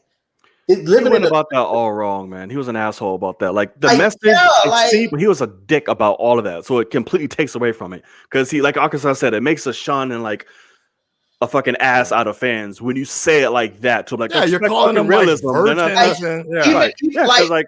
That's fucked up. I get your message and what you're saying with characters and realism, all that shit I get. But the way you went about it, that's gonna trigger a lot of fucking people. Yeah, that was just a tax. Yeah, just you virgins, you can't tell them. I'm like, well, what was that message, Akasan? Oh, we were talking about the Dark Knight visual that he uses rubber bullets, promise, and all that, you know. So I don't know, man. I guess I just want Batman to be more agile, more. Know what I'm saying? I just want Batman to be a better the peak human representation of humanity, which he usually is. Yeah, like that's all I want. I just want that Batman. Like, hey, Ben is Batman in this universe. It's just like I don't know, man. Sorry. Hey, leave that message up. Trey is gonna flip his shit when he realized Patterson Batman beat a thug into a coma. You didn't see my reaction to that shit. That was great. That shit was beautiful. You didn't see my reaction. You need to go to my channel and look at that shit. I praised that shit. Robin and Injustice 2 said sum that shit up the best way possible for Batman. So, you want to kill people, but traumatic fucking brain injury is traumatic brain injury is cool. I was like, yeah, beat their ass. I have no problem with Batman beating somebody up. I have a problem with Batman pulling out a gun and shooting a bitch in their chest. That bothers I'm sorry that bothers me. But yeah, hey, beat their ass, put them in a full body cast. You know what I'm saying? That's not a problem for me. You know what I'm saying? That just shows your strength and you're able to whoop somebody's ass. I'm like, show me. Will it help if all the shooting and killing was self-defense? No, it wouldn't because you used the gun. Right. But if they shooting at you and you dodging bullets, rolling around there, beating their ass, oh, I'm all for that, big dog. Oh, yeah. Please give me that intro scene in BVS was great when he's fucking dodging all the bullets along the wall and shit. I was like, oh, fuck, man, that was great. Damn, I can't real talk. I can't even remember BVS because I fell asleep at the movies on it. Yep, most a good amount of people did. I'm like, I'm not a bad theater experience, bro. I was so sad at myself. I was sad and mad and Batman v Superman. All the emotions in one. Batman v Superman movie, but I sat up here and I'm watching Ant-Man in its entirety. What is wrong with me? What is wrong with me? I watched all of Ant-Man. Who the hell is checking for Ant-Man? Tell me that. Oh, when we gonna get that Ant-Man movie up? Nobody. Nobody like that, man. The irony is, I think Ant-Man. The first one was really good. Yeah. No, I'm not talking. No, I'm just saying you wasn't really sitting there thinking, "I can't wait till that Ant-Man movie come out." Yep. You didn't say that. Nobody said that in their life. Oh yeah, no. The first one, no. I feel like the second one was complete trash because you were off the end of Infinity War, and like Infinity War, so big, and then you got Ant-Man. It was like, that was one of the worst Marvel movies, like in my opinion. And that's just me. I don't care. Some people might have liked it, but I feel like Ant-Man versus Ant-Man and the Wasp were one of the worst Marvel movies. It just was. It came at a bad time. It just was not the time for that movie. It just you was off Infinity War, and you went to. Quick question. Is Jared Leto's Joker redeemed in you guys' eyes? We got Suicide Squad Joker. They gave us this, so we got a little more fledged out for the Joker. How do we feel? Because that's a big topic as well. A lot of people's pushing. I want to see Jared's Joker. I want to see We got that Nightmare. How do we feel? Because I want to get your thoughts on that. I have not passed the watching. Damn, that's us, all three of y'all. Just no. I just knew you shouldn't have asked them that question. I don't use the goddamn talk. Everybody thinking the same thing. Should have never asked them that question. You can keep that motherfucker where he's at. I don't know what he's doing, what he was thinking. Talking about giving somebody a reach around. Reach around, no Joker. Yeah. I mean, your friend. Shut the fuck up. I hate that shit. That's the worst Joker ever, man. That's the worst Joker ever. Like for me, Heath Ledger is a definitive Joker. Oh, absolutely, 110%. For me, okay. I don't know how everybody else feel. I understand people like what's the guy name who did the Joker? Joaquin Phoenix. Yeah, I understand that's cool for you. Yeah, not Heath. Heath Ledger did it for me, bro. I was like, rest his soul. I wish he was still here to be the Joker because that was it for me. I loved how he kept playing off the Joker's origin, which he doesn't have one, which means he kept changing his story throughout the movie of his origin, which everybody like he doesn't have a definitive origin, and they just kept changing. They kept like, oh shit. And I was noticing that shit. I was like, oh shit. That's my shit right there. You keep changing. He was different. He was just built different to me. I enjoyed that. All right, so basically, with Trey saying if you're down with Jared Leto, he's cool with it, but you're living in a fucking dream world. That's I don't know what. No, trying to say. Yes. JVS. I'll be your best friend. I'll be your friend. Oh man, I think that the reach around comment was just unnecessary. It was. I personally, from a Joker and Batman conversational point, I thought it was actually pretty intense in moments. I thought that there were moments that he really, I think somebody in the chat kind of was like, when he stopped talking and this death stare, they kind of like, I was like, he's giving off a presence of a Joker that I haven't seen on live action, but I've seen on the comic book level. And I think that given a good writer in a good situation of a story, I think that he could give something really specific. But I can't say enough off of it. But the more I do see it, aside from the reach around moment, I kind of was really engaged with the whole conversation, the back and forth as to what does this really mean at this situation that they're in, where he has to rely on this crazy lunatic. So for me, I dug the scene. I think there were certain parts in it that was just unnecessary. But I was doing like this. I was like, man, I don't know why you asking these 2 men. Like they're gonna give you the answer that you don't want to hear. But no, I was cool curious. With it, man. I was. Cool. What did you think, Knight? What did you think, Knight? I quarterback of what JVS said. I really liked it. I really loved the interaction. The reach around, threw me for a loop. I was like, huh? But other than that, like just the way he was staring and the looks that he'd make and like the little tremble hand and like the ooh, and like it was really intense for the moments it needed to be. And both actors are playing really good off each other. Like at the end when it got there, he was like, oh, and believe like I will fucking kill you. And like Joker was just like the whole, I was like, oh my fucking God. But the reach around was a little like, oh, okay. But it did leave me wanting, like he said, if they were going to give him another crack at it and he had something good to work with, I'd be interested in seeing that for sure. Yeah. I've always because I know Knight is just dying to ask because nobody knows my thoughts on this because the reaction hasn't come out yet at all unless you saw the full reaction. It was, honestly, I really wish they had shown that earlier in the movie. You got to remember you're at like 3 hours and 55 minutes already. I was tired. I was burnt out. I just wanted the movie to be over. I just want it to be done. I'll never forget that. But so I'm pretty sure I honestly I can't remember most of the Snyder cut anymore, only based upon what people have retweeted on Twitter.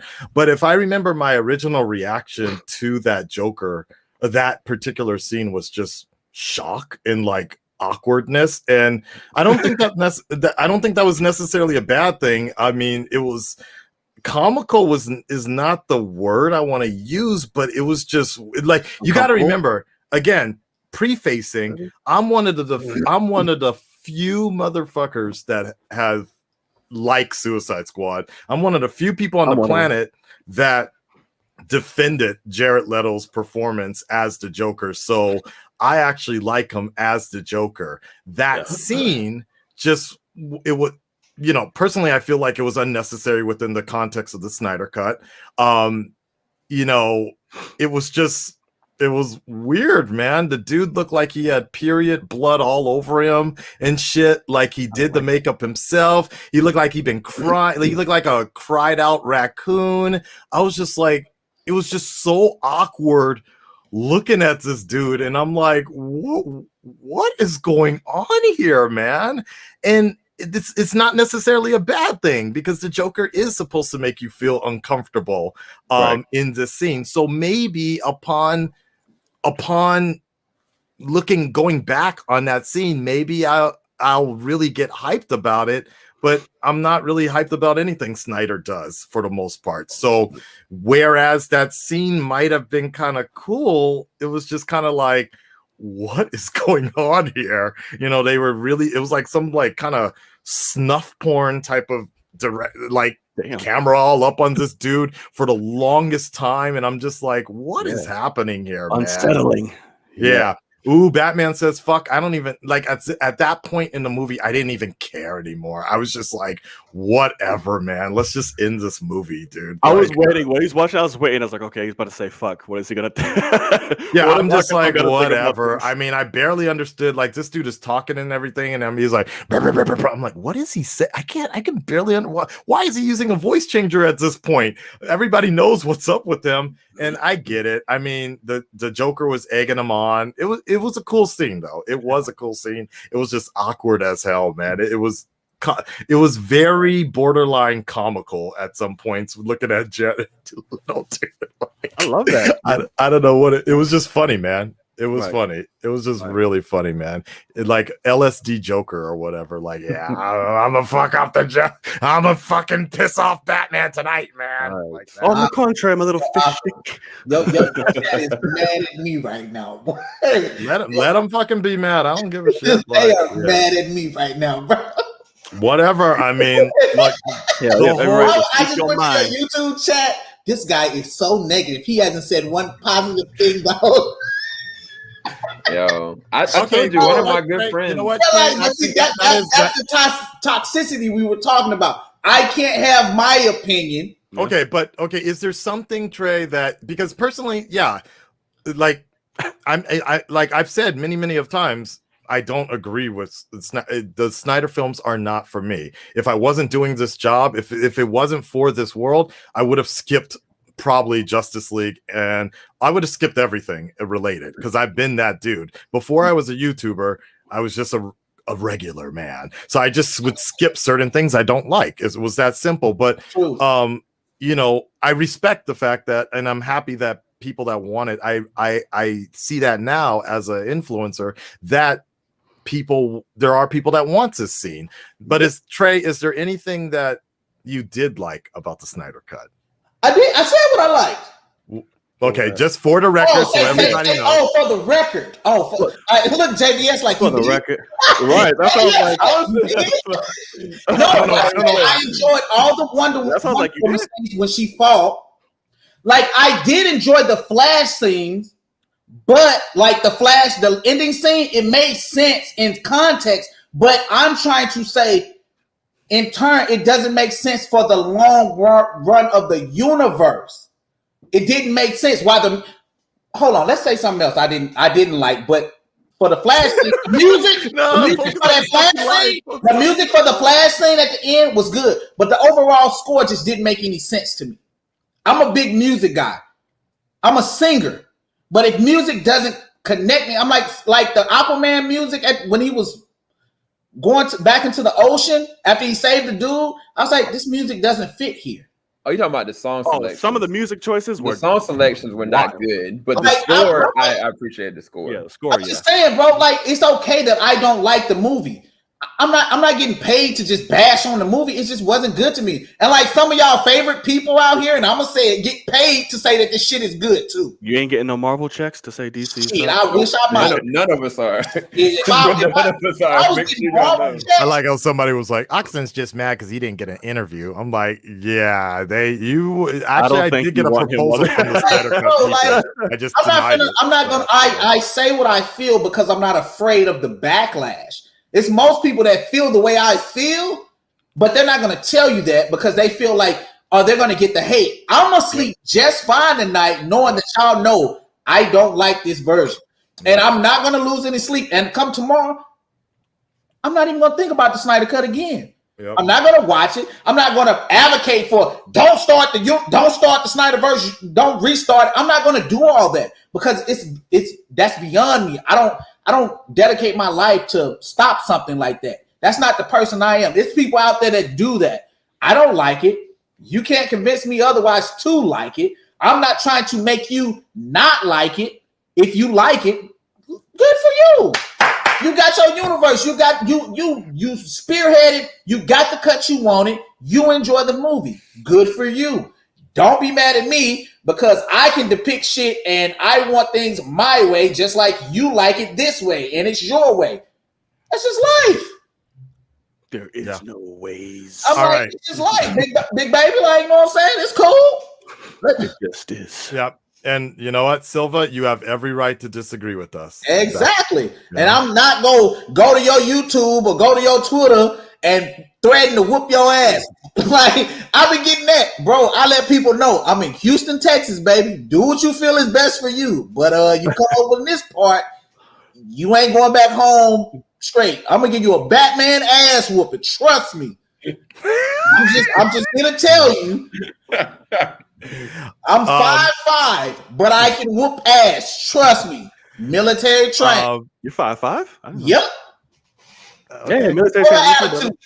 I'm gonna take some. So I'm gonna take some calls. But if any of you guys need to bounce or anything, just let me know.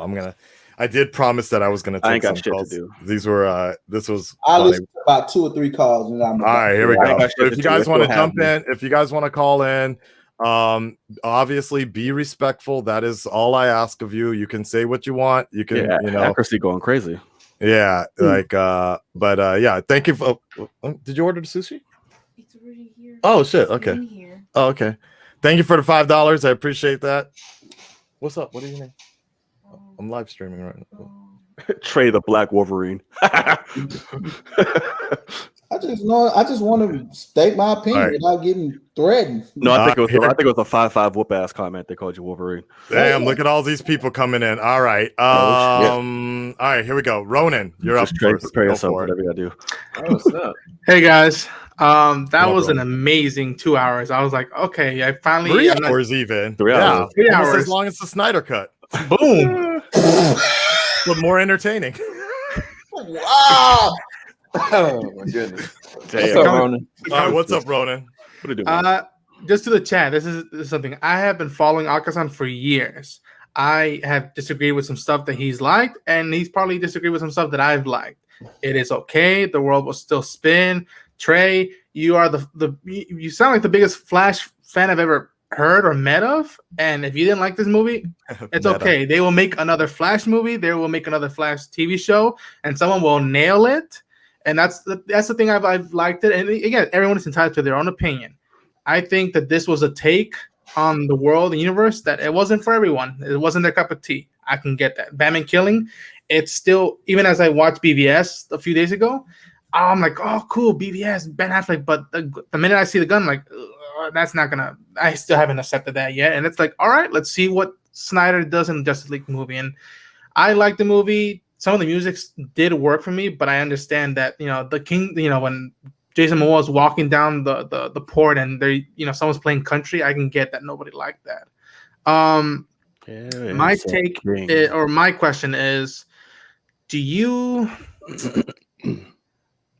It's weird because we already have a Superman and Lois TV show, and I heard it's great stuff. I've seen a little bit of it, but it's like, really should we just get more newer stuff like a Green Lantern movie or a Blue Beetle and Buster Gold movie, and just worry less about what they're gonna do next with Superman and Batman? Or you think I'm thinking the wrong thing? Because I feel like we have an endless amount of stuff between at least those two characters, and we'll be getting more of them. But it's like besides the CG animated show of Green Lantern and the Ryan Reynolds movie, I haven't seen much of the Green Lantern besides the comics and a little bit of the animated shows. So that debate to me? To everyone. Okay. Trey, everybody. Personally, I've as much as I would love to actually see another movie with Henry Cavill or something, I just feel like it's just so toxic and so confusing right now. And Warner Brothers just really doesn't want to touch anything that Snyder is doing. Not Warner Media, not AT&T, but Warner Brothers just really wants to go in a different direction. So, I'd be fine if they just put the brakes and flashpoints this shit and just start over a different way. But they really need to win our trust back with a capable, as Trey said, capable of Kevin Feige-ish person. The only reason, after Batman, I will never forget my feeling after Batman and Robin and the 7 years it took to finally get Batman to come back. But even when they were doing a Batman movie, and I saw the behind the scenes sort of stuff, I'm like, but it wasn't until I saw some interviews that I could believe that we were in good hands with people who knew what they were doing. It wasn't until that baptism of Batman, baptism in the bats in the cave during the Buffy the Vampire, that 7-minute preview that they showed, that I'm like, holy shit, somebody fucking finally gets it. So, but I'm fine with them just taking a break with everybody right now. It's too toxic for me. What about the rest of you guys? What do you think? Because I am waiting for a Green Lantern, and not even Hal Jordan or Jon Stewart. I love Phil Lamar's take on Jon Stewart, but I want Kyle Rayner for my own sake. I need that in my world right now. But what do you think, JVS? Yeah, Ronan, they're definitely going to be they're shoving out the Green Lantern show on HBO Max. That's going to be pretty big because it's about the Green Lantern Corps. Initially, they were supposed to be green lighting like a film, but Warner Brothers, they couldn't. It's like Flash. They couldn't get themselves together. Like they were losing directors, they were losing ideas, they were throwing stuff at the door. I never forget when Josh Whedon was like signing on to help out with. She was supposed to be doing the Batgirl, and I think that was. I don't even think that was true, bro. Like for real. Bro. So I would say Warner Brothers just be naming shit just to throw people off for like spin. Like I would say that like a Blue Beetle show on like the CW, especially if it's the people that are doing like what they're doing with Superman and Lois. I think that there's a world for that. I definitely think that this Black Adam film could introduce some really interesting things of the Justice Society. I definitely think that they have some things coming that could hit really differently. I mean, I don't know what the new Suicide Squad film is going to do. But I do know it's a possibility of opening up a whole different lane of world, especially with, I think that they greenlight. What was the comic book that I like? Was it Naomi? Was that it? Yes. That's coming to CW. Like when you start doing stuff like that, I mean, shoot, anything can happen at this point. So I think that they have a good, motion that they can do this without even having to get rid of everything, because they've shown that the multiverse principles are there. The Elseworld like versions of these comic book shows and movies are there. And I think that they treat them like they treated the animated features, which, they have like a connective universe kind of, but then every few years they have these random films. I'm still waiting for a Kingdom Come animated, film.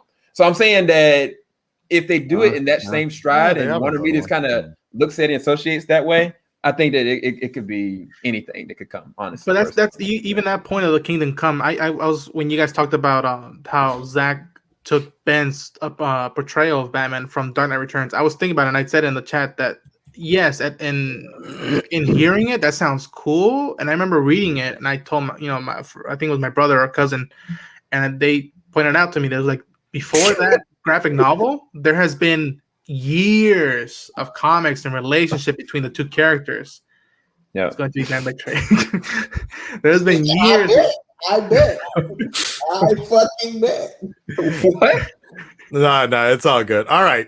That's funny. Ronan, I got what you're saying. Yeah, I appreciate it. Anything else you wanted to say real quick though? Guys, we will be getting more superhero movies. This was just another take. I think of it as a DC Black Label miniseries. I dug it. It's okay that Trey and Akasan didn't dig it. I will still watch this stuff. They might like. I don't really revisit Suicide Squad often, but if Akasan liked it, good for him. More power to him. All right, I appreciate it, man. Thank you so much. All right, Ronan. You guys, man. Take it easy. See you Tuesday. I still can't believe you like Suicide Squad like that. I thought it was cool. I think it's fun. It was a fun ass movie. It's fun. It was fun. It's a terrible story, but I mean, it's like, look, man, we got Harley Quinn. We got this Joker. We got the Joker. A version of the Joker that I like from the comics, where it's more of a turf war. Like, I love the fact that they reference all the different Gotham villains, and I love the fact that Gotham can finally breathe a little bit more outside of Batman. That was the only time I actually really liked Ben Affleck as Batman, because he, except for jumping a fucking kid and his parent in the alley, but other than that, I was like, all right, jumping him. Jumping them, like doing it. I don't want to do this in front of your kid, but you're still gonna do exactly what happened to you as a child. But whatever. No, let's take a call. Let's take a call. Ashu, what's up, man? What's up, guys? Hey, what's going on, Barry White? You all right, man? I don't know, just late at night, family's asleep. Okay, I was wondering, you were crying earlier or something, like something we said. So you got a question? No. I just wanted to say I like the discussion, and this is something that I even said in the chat too. We should be able to respect other people's opinions and not be so aggressive, because I feel like in this day and age right now, whether you're a critic, whether you're an audience, everybody's just way too damn aggressive. Yeah. Especially when like you, Akasan, you said this. This is your job, right? You have to like Okay. react to this in order to, Right. you do YouTube, right? Especially with you, Trey. You do these things and you have people freaking clamoring on you aggressively. You gotta watch this, you gotta watch that. And if you give your opinion saying that I don't like this, you're still gonna have people that are gonna be like, well, you don't like this because of this or that or whatever. And it's like, people should just respect your opinions. You don't like it? Fine. You didn't like it. Let's move on and go on to the next thing. And I just want to say, I am hoping that the future is brighter because we have the Batman, we have a Peacemaker HBO Max TV series, we have the Suicide Squad, the Green Lantern series, freaking if they reboot Superman with a black Superman, we should just give it a shot. But I just wanted to ask you guys, if how do I word this correctly? If this sort of universe is still intact with this slate, if they still had everything planned out with how their movie's going and that it ended at Cyborg, and you got to see like this whole vision, whatever, would you still feel like this was almost like, will you still feel like this movie, if not any other movie, would have been worth it if they had like this whole vision and it actually made sense? So what you're saying is if they released it as it was, like no theatrical edition, like the Snyder Cut was released, exactly, like would I have enjoyed it? Or wait, what are you asking? No, what I was asking is if like because I know you said that with like this whole universe being like a whole mess, like let's say like like even if you didn't like it, but even when they have other movies too where they have like the Flash, Aquaman, and they have everything that's like uh connected in a way, and they still have like this whole slate or whatever, would you still feel like they should not, do you guys still feel like they should continue on with this universe if it makes sense? Okay. Maybe I kind of see what you're saying. If so, basically, if Snyder's vision was released correctly on time, and then after that we got Aquaman and Birds of Prey and all those other movies, would I probably would, honestly speaking, if there was a shorter version of the Snyder Cut and when it was released early on, and there was no living in a fucking dream world interviews, and there was no sort of thing where I got more and more information on Zack and the whole release the Snyder Cut movement and all of that. If the Justice League, I will never forget when the first Justice League trailers came out, I was kind of excited. I'm like, all right, Zack, all right, let's see what you got. Maybe I would have enjoyed it a lot more. I probably still wouldn't have been thrilled about it, but I would have been like, all right, it's fine. And then the solo movies come out and I'm good with that. But I think so much time has passed, and I've really been able to get more of an insight into the thought process of the way Zack Snyder sees heroes, that he kind of contradicts himself a little bit. Like when he's speaking from the heart versus when he's giving interviews, I'm like, all right, yeah, I'm just kind of done with all this. Like, but yes, if it was released in a more proper fashion and some of the reins, personally, I feel if some of the reins were pulled back, it wasn't as gratuitous, the violence and all of that other stuff. Wonder Woman wasn't just murking dudes with their bracelets and shit. I probably would have enjoyed it a lot more. And I probably would have been not thrilled for this universe, but passable, I suppose. Anybody else quickly? I'm good on that one. You said it pretty well. Pretty much essentially agree. Yeah, I mean, you guys are fine with what's going on now. Trey, that's actually a good question. Right. Trey, so if there was a more concrete version, a more coherent storytelling, and do you think you would have been a little more on board? No. Okay. All right. Shoot. Thank you for the call. I mean, listen. We can't go off hindsight anymore. Right. This is true. Because like now I'm like at this point I'm like I was cool just a minute ago when I said yeah, do your thing, but with the contradiction of you're living in a dream world, I didn't even know about that until now. So y'all are seeing my fresh reaction to that. That pissed me off, bro. Like these are comic book characters. They're not based on anything here. They're meant to take you out of reality. That's what movies in their truest form are meant to do. Yeah. Take you out of reality to make you feel something that you're not feeling. And as an artist, as a director, that's your job. Yeah. And for you to say living in a dream, your wording on that was horrible. Lose your virginity once your your wording was fucking hard. You need your PR person is trash.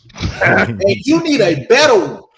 Because they don't need to let you talk at all. You need to have shit written down because that shit was trash. I've always said when watching BVS the Ultimate Edition, I realized it when watching the last week, rewatching it. I'm like, you know what? Honestly, I probably would not have been as pissed off at BVS if Snyder just gratuitous and it's excessive. If he just pulled it back a bit.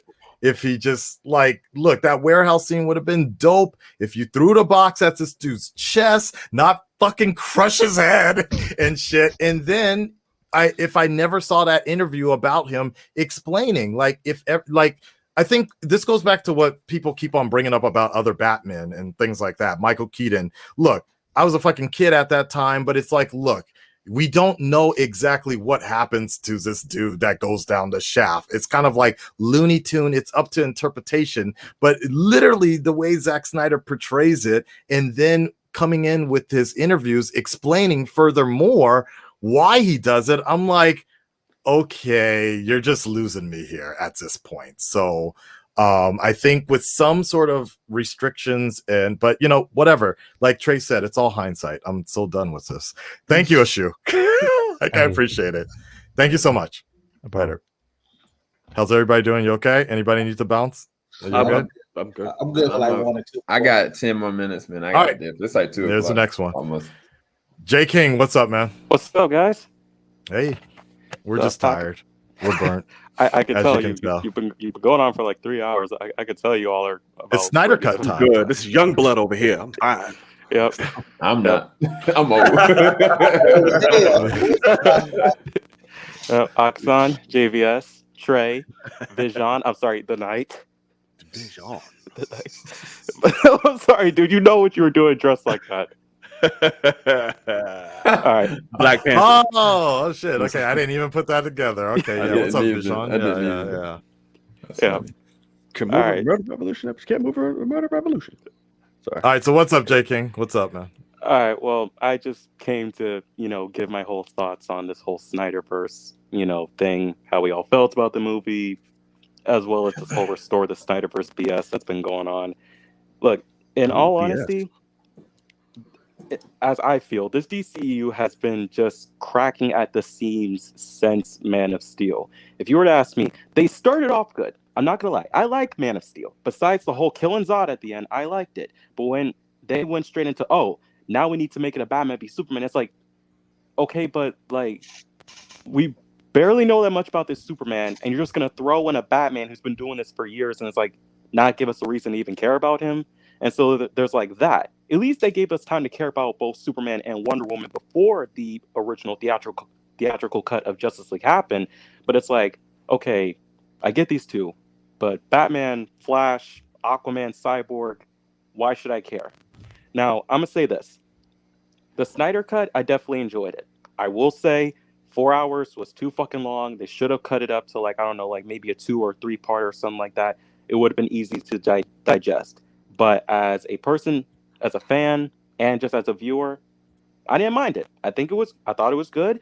I didn't really get the fatigue until like after the final battle, where I was like, okay, are we done yet? But I think it was a pretty good film. Is it the best? Hell no. Is it a good film? Yes. But this whole Restore the Snyderverse, it's like, I don't know how to feel about it. In all honesty, I haven't been fully on board with Zack's vision. I don't disagree with it on some parts, but on other parts, I'm like, yeah, no, you clearly are just doing this, for shock value at this point.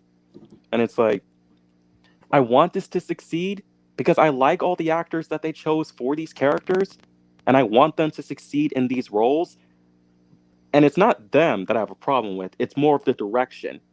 Because again, Man of Steel happened, and ever since then, WB has just been so lenient when it comes to Zack's vision. And I think BVS was definitely like, yeah, we don't need him anymore, which is the result of the Whedon cut we got. When it comes to Restore the Snyderverse, do it on HBO Max. Do it as a series of things, but on film, I'm not sure. I think DC, if you ask me, DC does its best when it comes to Elseworld stories that are not somewhat connected to an interlocking universe, maybe one or two, but they do their best when they're telling individual stories and letting the directors, do what they want. Because then there's a lot more creativity and there's a lot more opportunity for something we haven't seen before. Okay. Well said. Yeah. Interesting. All right, J King, I appreciate it, man. So you're for the most part, you're fine with moving on. You prefer to move on and something new, something different. Mm-hmm. Okay. I got you, man. Well, thank you for calling in, dude. Appreciate it. All right, thank J you. King. Later, dude. See you on the next one. Later, man. Was I the only one that didn't get fatigue from this movie? I didn't, Yeah, well, bro. I didn't. yeah. But I mean, to be fair, I said I opened it up that every single time I've watched it 4 times. I've always stopped it right at the 2-hour mark, gave myself a small little break, and then I watched it. That was smart. I've never watched the movie all the way through because it wasn't supposed to be. The Joker even said he would have rather it be like broken up into 4 different parts. You got the Joker. Damn, when you said you had the inside, you had the inside connection. I didn't think it was that inside. No, I'm talking about Zack Snyder. I'm talking about Zack.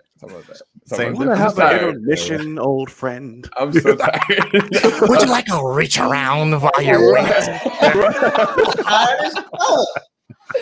All right, Jedi Mike, what's up, man? No reach around. What's up, Jedi Mike? How you guys doing? Hey, What to do? Yeah. Your cousins or something? Jim and J King? What's going on here? Hey, don't they look alike, bro? Right. Look at the camera. He switched his hat. It's like, what? They in the other room, bro. Yeah. All right, I'm done. It's your turn. Listen, we may be all black and famous, but we don't all look alike. How you guys doing? I just want to go on to Trey, man. Like, listen, I feel you, dude, when you're talking about the essence of the character. I mean, I grew up, I'm like a 90s kid, the early 2000s, around like Justice League, Teen Titans time. But even then, like, I agree with JVS and Knight was speaking about. It's like we are the cause of the division itself. Now, however, we live in a world where the world that we don't owe the world any understanding, meaning that Zack Snyder knew what he's getting himself into in terms of wherever his vision is. Just like if I'm making a movie, where the JVS making a movie or whatever, right? Or even Russo brothers is like, you're gonna throw it out there, it's gonna be a risk. So the feedback's gonna come regardless. But even then, the one character I'll give them not having any leeway is with Static Shock. Because even though they announced that they're saying they're making AT&T will announce they're making Batgirl, Satana, and all that stuff. One thing is they say, well, we'll put that on HBO Max, not have a theatrical release. And to me, I realized that WB don't know anything about in terms of what actually the general audience wants. You guys been crapping on Static Shock for years and not know what he means into the political climate of it. Same thing going with Cyborg. I felt that I don't know what Josh Whedon and him happened, but after watching this cut, I felt so bad for the brother. I felt so bad for him. And I'm like, because before I'm seeing the controversy, I'm like, what the heck going on? But now I'm watching this, I'm like, well, shit. Like, you taking all the scenes away. I'm like, and you had like the scene with him like raising up the money for like the for the mother and her children and stuff like that. Favorite sequences, come on, man. Come on. No, but it was like I said with the cuts, I felt some things that were kind of unnecessary. For example, I don't need to see Lois Lane getting coffee, like that. There's even scenes like that was necessary. Man, shut the fuck up, this dude. The fuck you must be joking. Lois Lane getting coffee routine. and giving it to the. It was a setup for why she was there at the fucking fight at the end. It was just. Did she do that like 3 times though? She comes there every day to mourn, and then when the last day when she came to accept the fact he was gone, shit fucking I get that, but didn't show that like 3 times? No, only twice. Established in the beginning, and then at the end. He was going to the site. But it's, I guess the movie so long, it seemed like you did more shit. Yeah, basically. All I remember I thought it happened like I just 3 or remember 4 Zack times, being if I'm there. being honest. Right, I just Zack's remember not him fucking- cameoing. That's the only time I really remember. Yeah. He's like, "Hey, Aka, remember me?" Mike, are you awake? Mike, we can't hear you. Yeah, Mike. Yeah, there you go, Jedi Mike. Check your mic. Yeah. Can you hear me now? Yeah, we got you now. Okay, so in terms of like restoring the Snyderverse, like I said, I don't know if because there was comments that he made about saying I don't know if WB wants to work with him moving forward, which I'd be ashamed. But I'm just liking this. But you also have to understand when this movie meant a lot, not only to the fans, but even to like at the end, like was for his daughter. It just like this was just a whole rallying up to that, and I felt that in the original cut. Like if that this happened like maybe 2 or 3 years ago, this wouldn't have the same impact. Especially in terms of what he was going through, and you have given him in the face of middle of the shooting and facing that tragedy. It's just like, yeah, I mean, he was dealt with with bad cards, but in terms of the Jared Leto nightmare stuff, one was out of context, and 2, it just felt like okay. Ayer wants to bring a version out of him. Snyder wants to bring a version out of him. But at the same time, still no context in terms of, okay, the relationship that he has with Batman and the whole truce, Bruce. I'm like, okay, I get what you're trying to do. It looks cool, but like, how you going to get a reach around with rubber gloves? I'm just saying, anyway. But no, it just, and Amber Heard don't get me started on her. Don't get me started. But it just like her accent and stuff was very inconsistent in terms of, I guess they weren't following with the James Wan vision. I know Zack Snyder was talking to them, but I just felt that they have a missed opportunity not finishing it, and especially in terms of the context of the story. If it was supposed to be a 2 or 3 parter, they had the thing about they haven't earned the right to kill off Superman in the second movie. They didn't earn that, at least for me as a fan. Regardless, I still think this was a better version. This was a good cut, but at the same time, it's just like they didn't earn in terms of rushing to Injustice and rushing to Dark Knight Returns, and like it was a cool scene, like in the cyborg vision and everything. It was a cool scene, but I'm just like, okay, it means more impactful when I watched 3 Captain America movies for him to finally lift Mjolnir, and at the end of Endgame is that you haven't earned that. So I feel in terms of what Trey and Akasan feeling, but at the same time, it's called a comic book adaptation, and that's the thing is that you can't. In terms of the interpretation of what that director's vision, but at the same time, the studio was on his neck, so it's just like you dealt with a double-edged sword, period. I would have quit.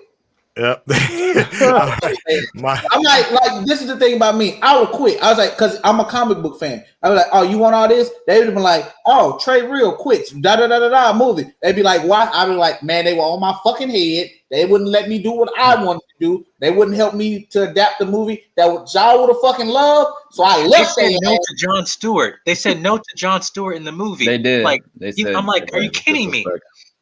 Yeah. All right, Jedi Mike, I appreciate it. Thank you for calling. Peace, y'all. All right. Okay, thank you. That's a good point of earning it, though. Yeah. But I feel like it was felt a lot. No, more I definitely don't feel like they earned any of. Like I was just like, again, and it goes back to my point of like, it's some cool scenes, but it just felt like I don't feel excited because I don't really know them. Like I never connected to any of them. I just see a bunch of cool things happening, but I'm like, damn, wait, you're going in Death of Superman, Return of Superman, the Injustice, especially the Injustice storyline. People are getting hyped about that, but something to keep in mind is the fact that Injustice, it's very clear cut that evil Superman, all of that is taking place with a different they aren't people you're supposed to connect to. Basically, you have your canon storyline, Batman, Superman, Justice League people, and you meet the Injustice storyline essentially as an alternative thing. So and the whole other thing about the comic Injustice, evil Superman, it was a slow, gradual build. So, but that's the whole nother thing. See, Ed Boon wants him to take on his Injustice. Yeah, but I'm just like, but it's not the main people. Like it's supposed to be multiverse style because you can have a detachment and be like, you know, whatever. I'm so over this. Yeah, you know, we're all over it. So JVS, you're out? Like I got a few people on hold, so I'm gonna knock them out. So but if you guys need to bounce, it's all good. I gotta go. I gotta get up. It's 2:00, and I got. Yeah, I know. It's rough. All right. So you guys, thank you so much. I'll take one more and I'll be out. Okay, sounds good. Easy, I got 2 people in the Trey. Yeah, you guys make sure you check out Trey, Married to the Real. I'll link everybody in the description below, and then JVS at Team JVS. Make sure you guys can keep rocking with them. All right, fellas, y'all take it easy. All right, Trey, easy, man. All right, John. All right, sure. Yes. All right, let's go. DC fanboy, what's up, man? What is up? I haven't talked to you guys in a while. I know. But where do I start? There's like so much to talk about with this movie, and just like not just the movie itself, but just like what it brought to fan discussion and like so much like debate and argument about Restore Snyderverse or reboot. And that's mainly like the main thing I want to talk to you guys about, because like this has been like an ongoing discussion. Like, do you restore the Snyderverse? Do you continue Justice League 2, Man of Steel 2, everything that was supposed to happen, or do you like just reboot and start over? And personally, I'm fine with either option, because even though personally this Justice League movie, the Snyder Cut, I personally enjoyed it. Like I gave it like an 8 out of 10. Like, yes, it could have definitely been trimmed down. We did not need 4 hours. 3 hours would have been actually perfect, because there's a lot in this movie you could trim. Just small things like the Martian Manhunter reveal, a bunch of slow-mo that's not really required, that kind of stuff. You could easily make this 3 hours and still enjoyable. But on the other hand, if you reboot this, that would also be good, because this way you can actually make it a more accurate kind of story that more people relate to. Because the main issue I have with Zack Snyder and his films, like, I respect the guy, I like a lot of his movies, but I don't think he understands what makes these characters he's adapting, what we love about them, especially with Batman and Superman. Those are the 2 main things. And for him to make a Man of Steel movie, like, even though I love Man of Steel, it's not a Superman movie to me. I love it just because it told a different kind of story. Like, it's a good alternative story for Superman, a more grounded, realistic take. Yeah, because Superman, you know, he's like the guy, like, he's always smiling, like, he's a hopeful person. And like with Zack Snyder's, you know, it's like more of a realistic environment. Like, how would, if this really happened in the real world, in our world, especially in the 2020, 2021 world, where people probably would disgrace him for being an alien and be biased against him, and like the government would be afraid of him because of how much power he has. Like, that's an interesting story, and I really like what he did. But he focused a little too much on making him a god, when really what people love about Superman is his humanity and just like wanting to do the right thing. And even despite everything he has to take, like real human things, like we've seen Superman and Lois to show, like, he has to deal with being a father, he has to deal with not having money, you know, he got fired from his job. Like, that's what makes him interesting, because he's more relatable that way. He's like any of us. This could happen to any of us. Like in Man of Steel, I hated the fact that his dad died in a tornado, when in the simple story, it's just a heart attack. Like, it's something that you can't. What's the problem? What's the problem? No. Just Knight was reenacting. Yeah. Okay, I was gonna say, because it's more interesting that his dad usually, like in the original movie and like the show, like he died from a heart attack, because that's something, like, despite how much power he has, Superman's one of the most powerful people in the world. He couldn't stop a heart attack. That's just the human thing that you just can't stop. So personally, Zach, like, especially what he's been saying about like his you're living in a dream world, like he doesn't really understand Superman and Batman. Batman, like, obviously he shouldn't be a killer. And he's just like, the problem with Zach is like he's the kind of director, it's like style over substance, basically. That's like that's how a lot of people describe him. Like, he's one of those directors, he cares about the visual, he cares about like the symbolism he's putting, like he has like very on the nose, you know, slow-mo every second. And that's not really something you want to do for DC. Like, I like when he does something like 300 and Dawn of the Dead, even Army of the Dead coming on Netflix, that looks good, because that's more simple, you know, like even though like 300 is a comic book film, when you look at it, it's just Spartans fighting and it's like an epic. But for DC, like there's like years of comics and background, like dating all the way to the 1930s. Like everyone knows how these characters should be. So if you're gonna portray them differently, like you're gonna get some backlash, and like you're gonna. So you prefer that Snyder basically just not come back for anything more? Basically, yeah. Like the only reason I'd want him to come back is to see how this plays out, because I do like what he set up. Like the nightmare scenes so far have been the best parts, my favorite parts of his movies, Batman v Superman and Justice League, just because I want to see how it plays out. It looks like a cool environment, but there's no setup to that. Like you don't earn it. Like Superman turning evil, like, we barely know the Superman. This is a different Superman. Yes, exactly. And so like for him to turn evil, like why do we care? Like he's always seemed evil. I mean, like in his first movie, like he snapped the dude's neck, and in Batman v Superman, I mean, a court blew up and he just like looked depressed about it. So basically what I'm trying to say is like either way, like if they continue this, I want to see how it plays out. But if they reboot it, I'd be really happy about that too, because you get to maybe get a more accurate adaptation this time. Okay. Well, I appreciate it, DC fanboy. Thank you as always for calling in. Yeah, of course, anytime. Take care, guys. Thank you, man. Later, man. And you know, something like the good thing about all of this is like whether Snyder comes back or not, I still get a new Batman, so I'm good with that. So I'm like, yo, I don't care. Like, yo, the Batman by Matt Reeves is a fucking wrap, so it doesn't matter what happens. I'm so happy that's the one good point that out of all of this is that regardless of whatever happens, I still get a Batman movie by Matt Reeves. Protect yourself. Because you're going into it too hype already and setting your expectations here.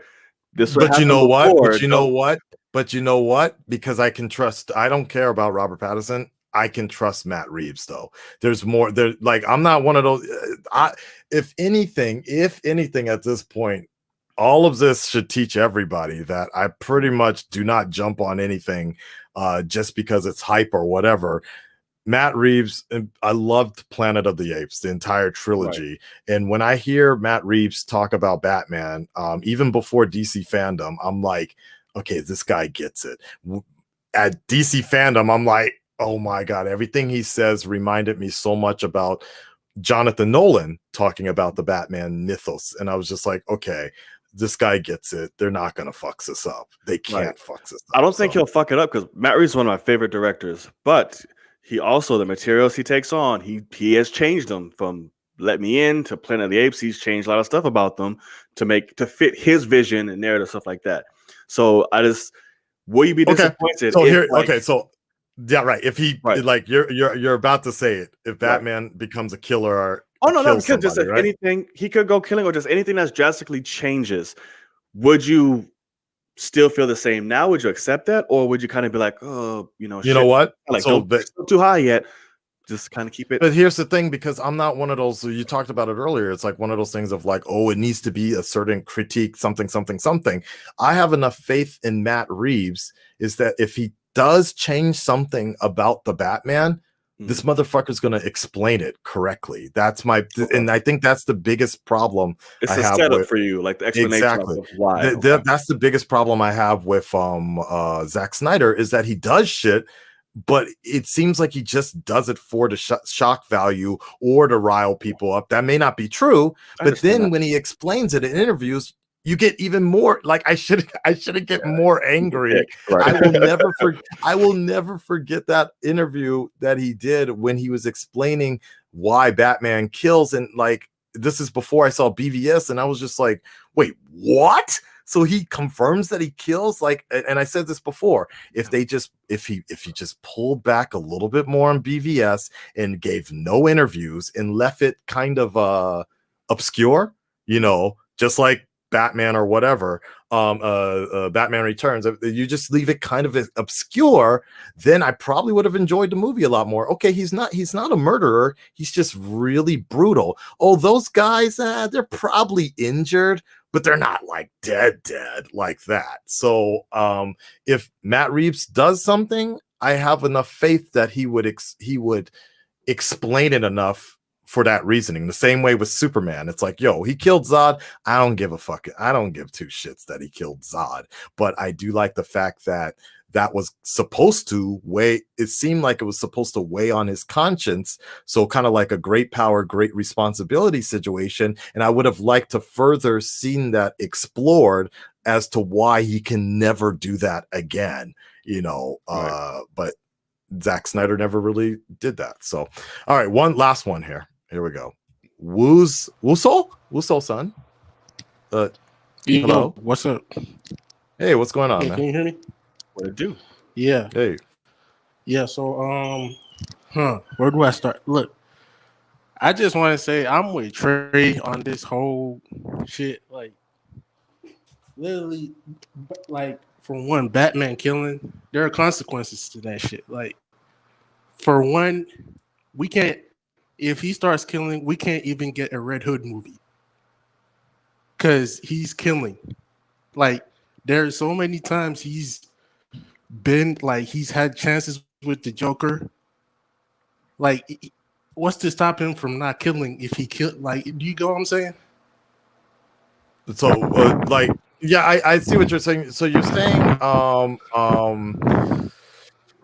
so what you're kind of saying is the fact that by Batman breaking that one rule and like something that is very attached with a lot of fans, it basically destroys a lot of further setup for other movies and other storylines. That's okay. Exactly. Like, and I know most of us want to see this Red Hood movie, live action movie. Like, I know Knight wants to see it, but we can't get it while Batman is killing. We can't have no injustice when Batman is okay with killing. I mean, well, but also something to keep in mind. I see where you're going with this, but at the same time, I don't really think that's not on Zack's plate. That's not the story that he wants to tell. You know, he killed Grayson. Like, that dude's dead in his universe anyways. I believe that's the Robin that's dead, not even Jason Todd. I don't know. I know both of them are dead. It was Jason Todd. I think both of them are dead. Like this is piecing information from different sources of Zack kind of being vague, but I'm pretty sure Dick Grayson is also dead in the Snyderverse. That I don't know for sure. I know Jason. Yeah, somebody might have to look that up for me. But okay, but because even I think all the Robins are dead in Snyder's universe, because I think even Joker mentioned it about all of his kids getting killed, but that was the Nightmare timeline, so I don't know anymore. But no, I know what you're saying. I know what you're saying. Yeah, it is Dick Grayson. Yeah, I was pretty sure about that. So it's weird, man. It's weird. All this misinformation and shit it's messing up a whole. It's messing up other like potential big Red Hood movie can actually give DC more money to do like more stuff. You know what I'm saying? And I'm still on the fact that they give Harley Quinn a movie and not give a Superman sequel or a Batman movie. Like, what the fuck?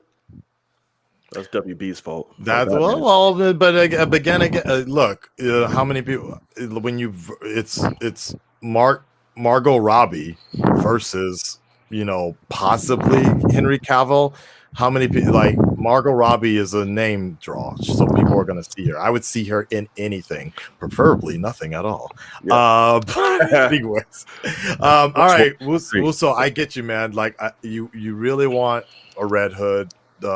It's a great story. It tells a good story, but at the same time, it only works when there's context within that universe, so you can feel something about that. And I don't think that was ever part of Zack Snyder's plan. Universe with Jason Todd.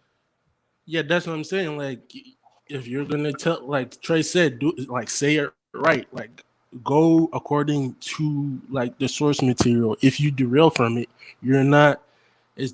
It's doomed from the start, like how it's gonna be, like how it is right now. Like, I understand. After this, what else? What Restore Snyderverse? Where do we go? Like what? Like you're Nightmare. gonna like And this is my thing. You don't want to see a nightmare movie? No, but I'm saying you're gonna waste time and money on this Elseworld Zack Snyderverse, where you can bring like all the money you bring in can also be brought to this new world we're trying to make with the Matt Reeves Batman. I don't know if they're making a universe with that, but yeah, the Matt Reeves Batman, and hopefully restart this whole shit. You know what I'm saying? I get you. Because honestly, nope. It's honestly, a very rough future right now. Yeah, it's a very unsure future. So, honestly, what a brave new world we live in. Yeah. I do not want anything to do with the Zack Snyderverse. Like I'm honestly done with that. Like I honestly want them to try like get to the part where they can be equal to Marvel, and sooner or later, shit, if we could do a DC versus Marvel, that would be great too. Like that's what I want. Well, we'll see what the future holds, man. I appreciate the call. Thank you. Appreciate it. All right. Take care, man. All right. We are done with the calls, baby. There you go. I mean, it's, what did we learn out of this Snyder cut of a discussion? Basically, we were on 4 hours here. A lot of shit. We learned a lot. I learned that basically everybody's tired. I think everybody's tired. I learned that a lot of people have a lot of opinions, and as I said before, it's great that I hope you got the real discussion that you were looking for, Knight. It was definitely fun. I definitely enjoyed it. I like going into in-depth conversation, like as long as it's like amongst people who can be civil, even with disagreements. It's always fun.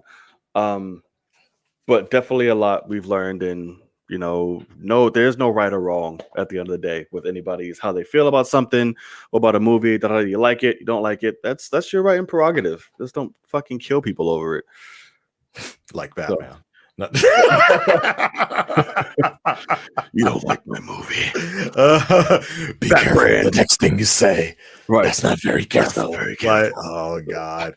Oh my God. I mean, like again, I probably in time I probably will appreciate that scene a little bit more, but in the context of it all, it just really didn't mean anything. I'm like, yo, if I actually knew what the hell was going on and kind of was understanding what a dire situation, like what was that Batman going through at that moment, because we only can just assumed that some bad shit happened, that you had to align yourself with the Joker. But I'm like, all right, some crazy shit is coming up here.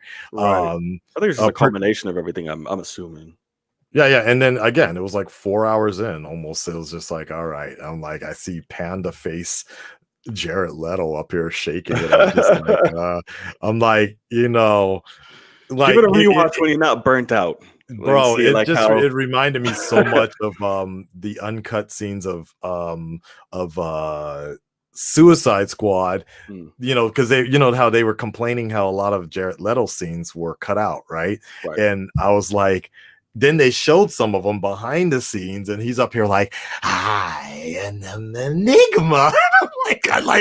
I'm just up here thinking the same thing when I'm like, damn, Snyder definitely kept all of his performance in there. Okay, all right then. This one he was slightly different in this one from Suicide Squad, though. He wasn't like as like raspy, and he wasn't like as like just like aggressive. Like he was more just like, this is life, and right, and it was just so awkward at that time. But again, the Joker is supposed that's what I think I like about Leto's Joker, is because I don't really like him, but I'm not supposed to like him, and he makes me feel awkward, and that's the way the Joker should be. Every comic version of the Joker, usually the true comic of the true Joker comic, nobody likes his ass. Like if anything, they're in fear of what he's going to do next, and they can't understand. Because they don't know what it is going to do next. And they can't understand what the hell he's thinking or doing. So I kind of like, that's what I think, that's kind of what I liked about the Suicide Squad, is he's up here like fucking slapping this dude on the back and like just getting all up in this guy's face, and I'm like, this is fucking yeah. And I'm like, all right, okay, well, I don't want no beef. Like, he looks insane, dude. That's Like, what I even, love. and then like even and like even with this cuckold kind of face when like Harley was like flirting with Common, and he's just like I love those scenes though. It's great. I like that situation. It is great, and that's why I like this, and that's why I want you to rewatch it when you're not like tapped out and tired and stuff, because it was all those emotions but turned up to like fucking 11 in this one, because he was just with the looks, with the pauses, with the holds, with little fucked up little crooked smiles, like like like all that shit. So I'm sure when people see my reaction, because I think my thing was just looking at him. Even in the trailer, people were your mad. Face didn't change like the whole time watching that shit. You just like, oh really? Yeah. I just like, he hates this shit. I wasn't hating it. I just didn't know how to I didn't know what I was witnessing. I'm just like, what is going on here? Like, have you seen the third Pirates of the Caribbean movie? Which one is that? The Fountain of Youth at World's End? Is that the one where they get married and like while the fights happen? Yeah, Callisto, right? Yeah. You remember that scene when Jack is stuck in the locker, Davy Jones' locker or whatnot? Yeah, okay. All the crabs, and he's talking with himself? No, almost before that. So the crabs are moving the ship, and he's looking at it all crazy. A little bit, yeah. And he's just kind of like slow motion, right? Like, he has that kind of face. That was your face the entire time. The Joker was all like, you kept looking back and I was like, he fucking hates this right now. No, like, look, when I hate something, you'll know I hate it. Like, was there something in this? I'm trying to think if there was anything in the Snyder Cut that I generally hated. I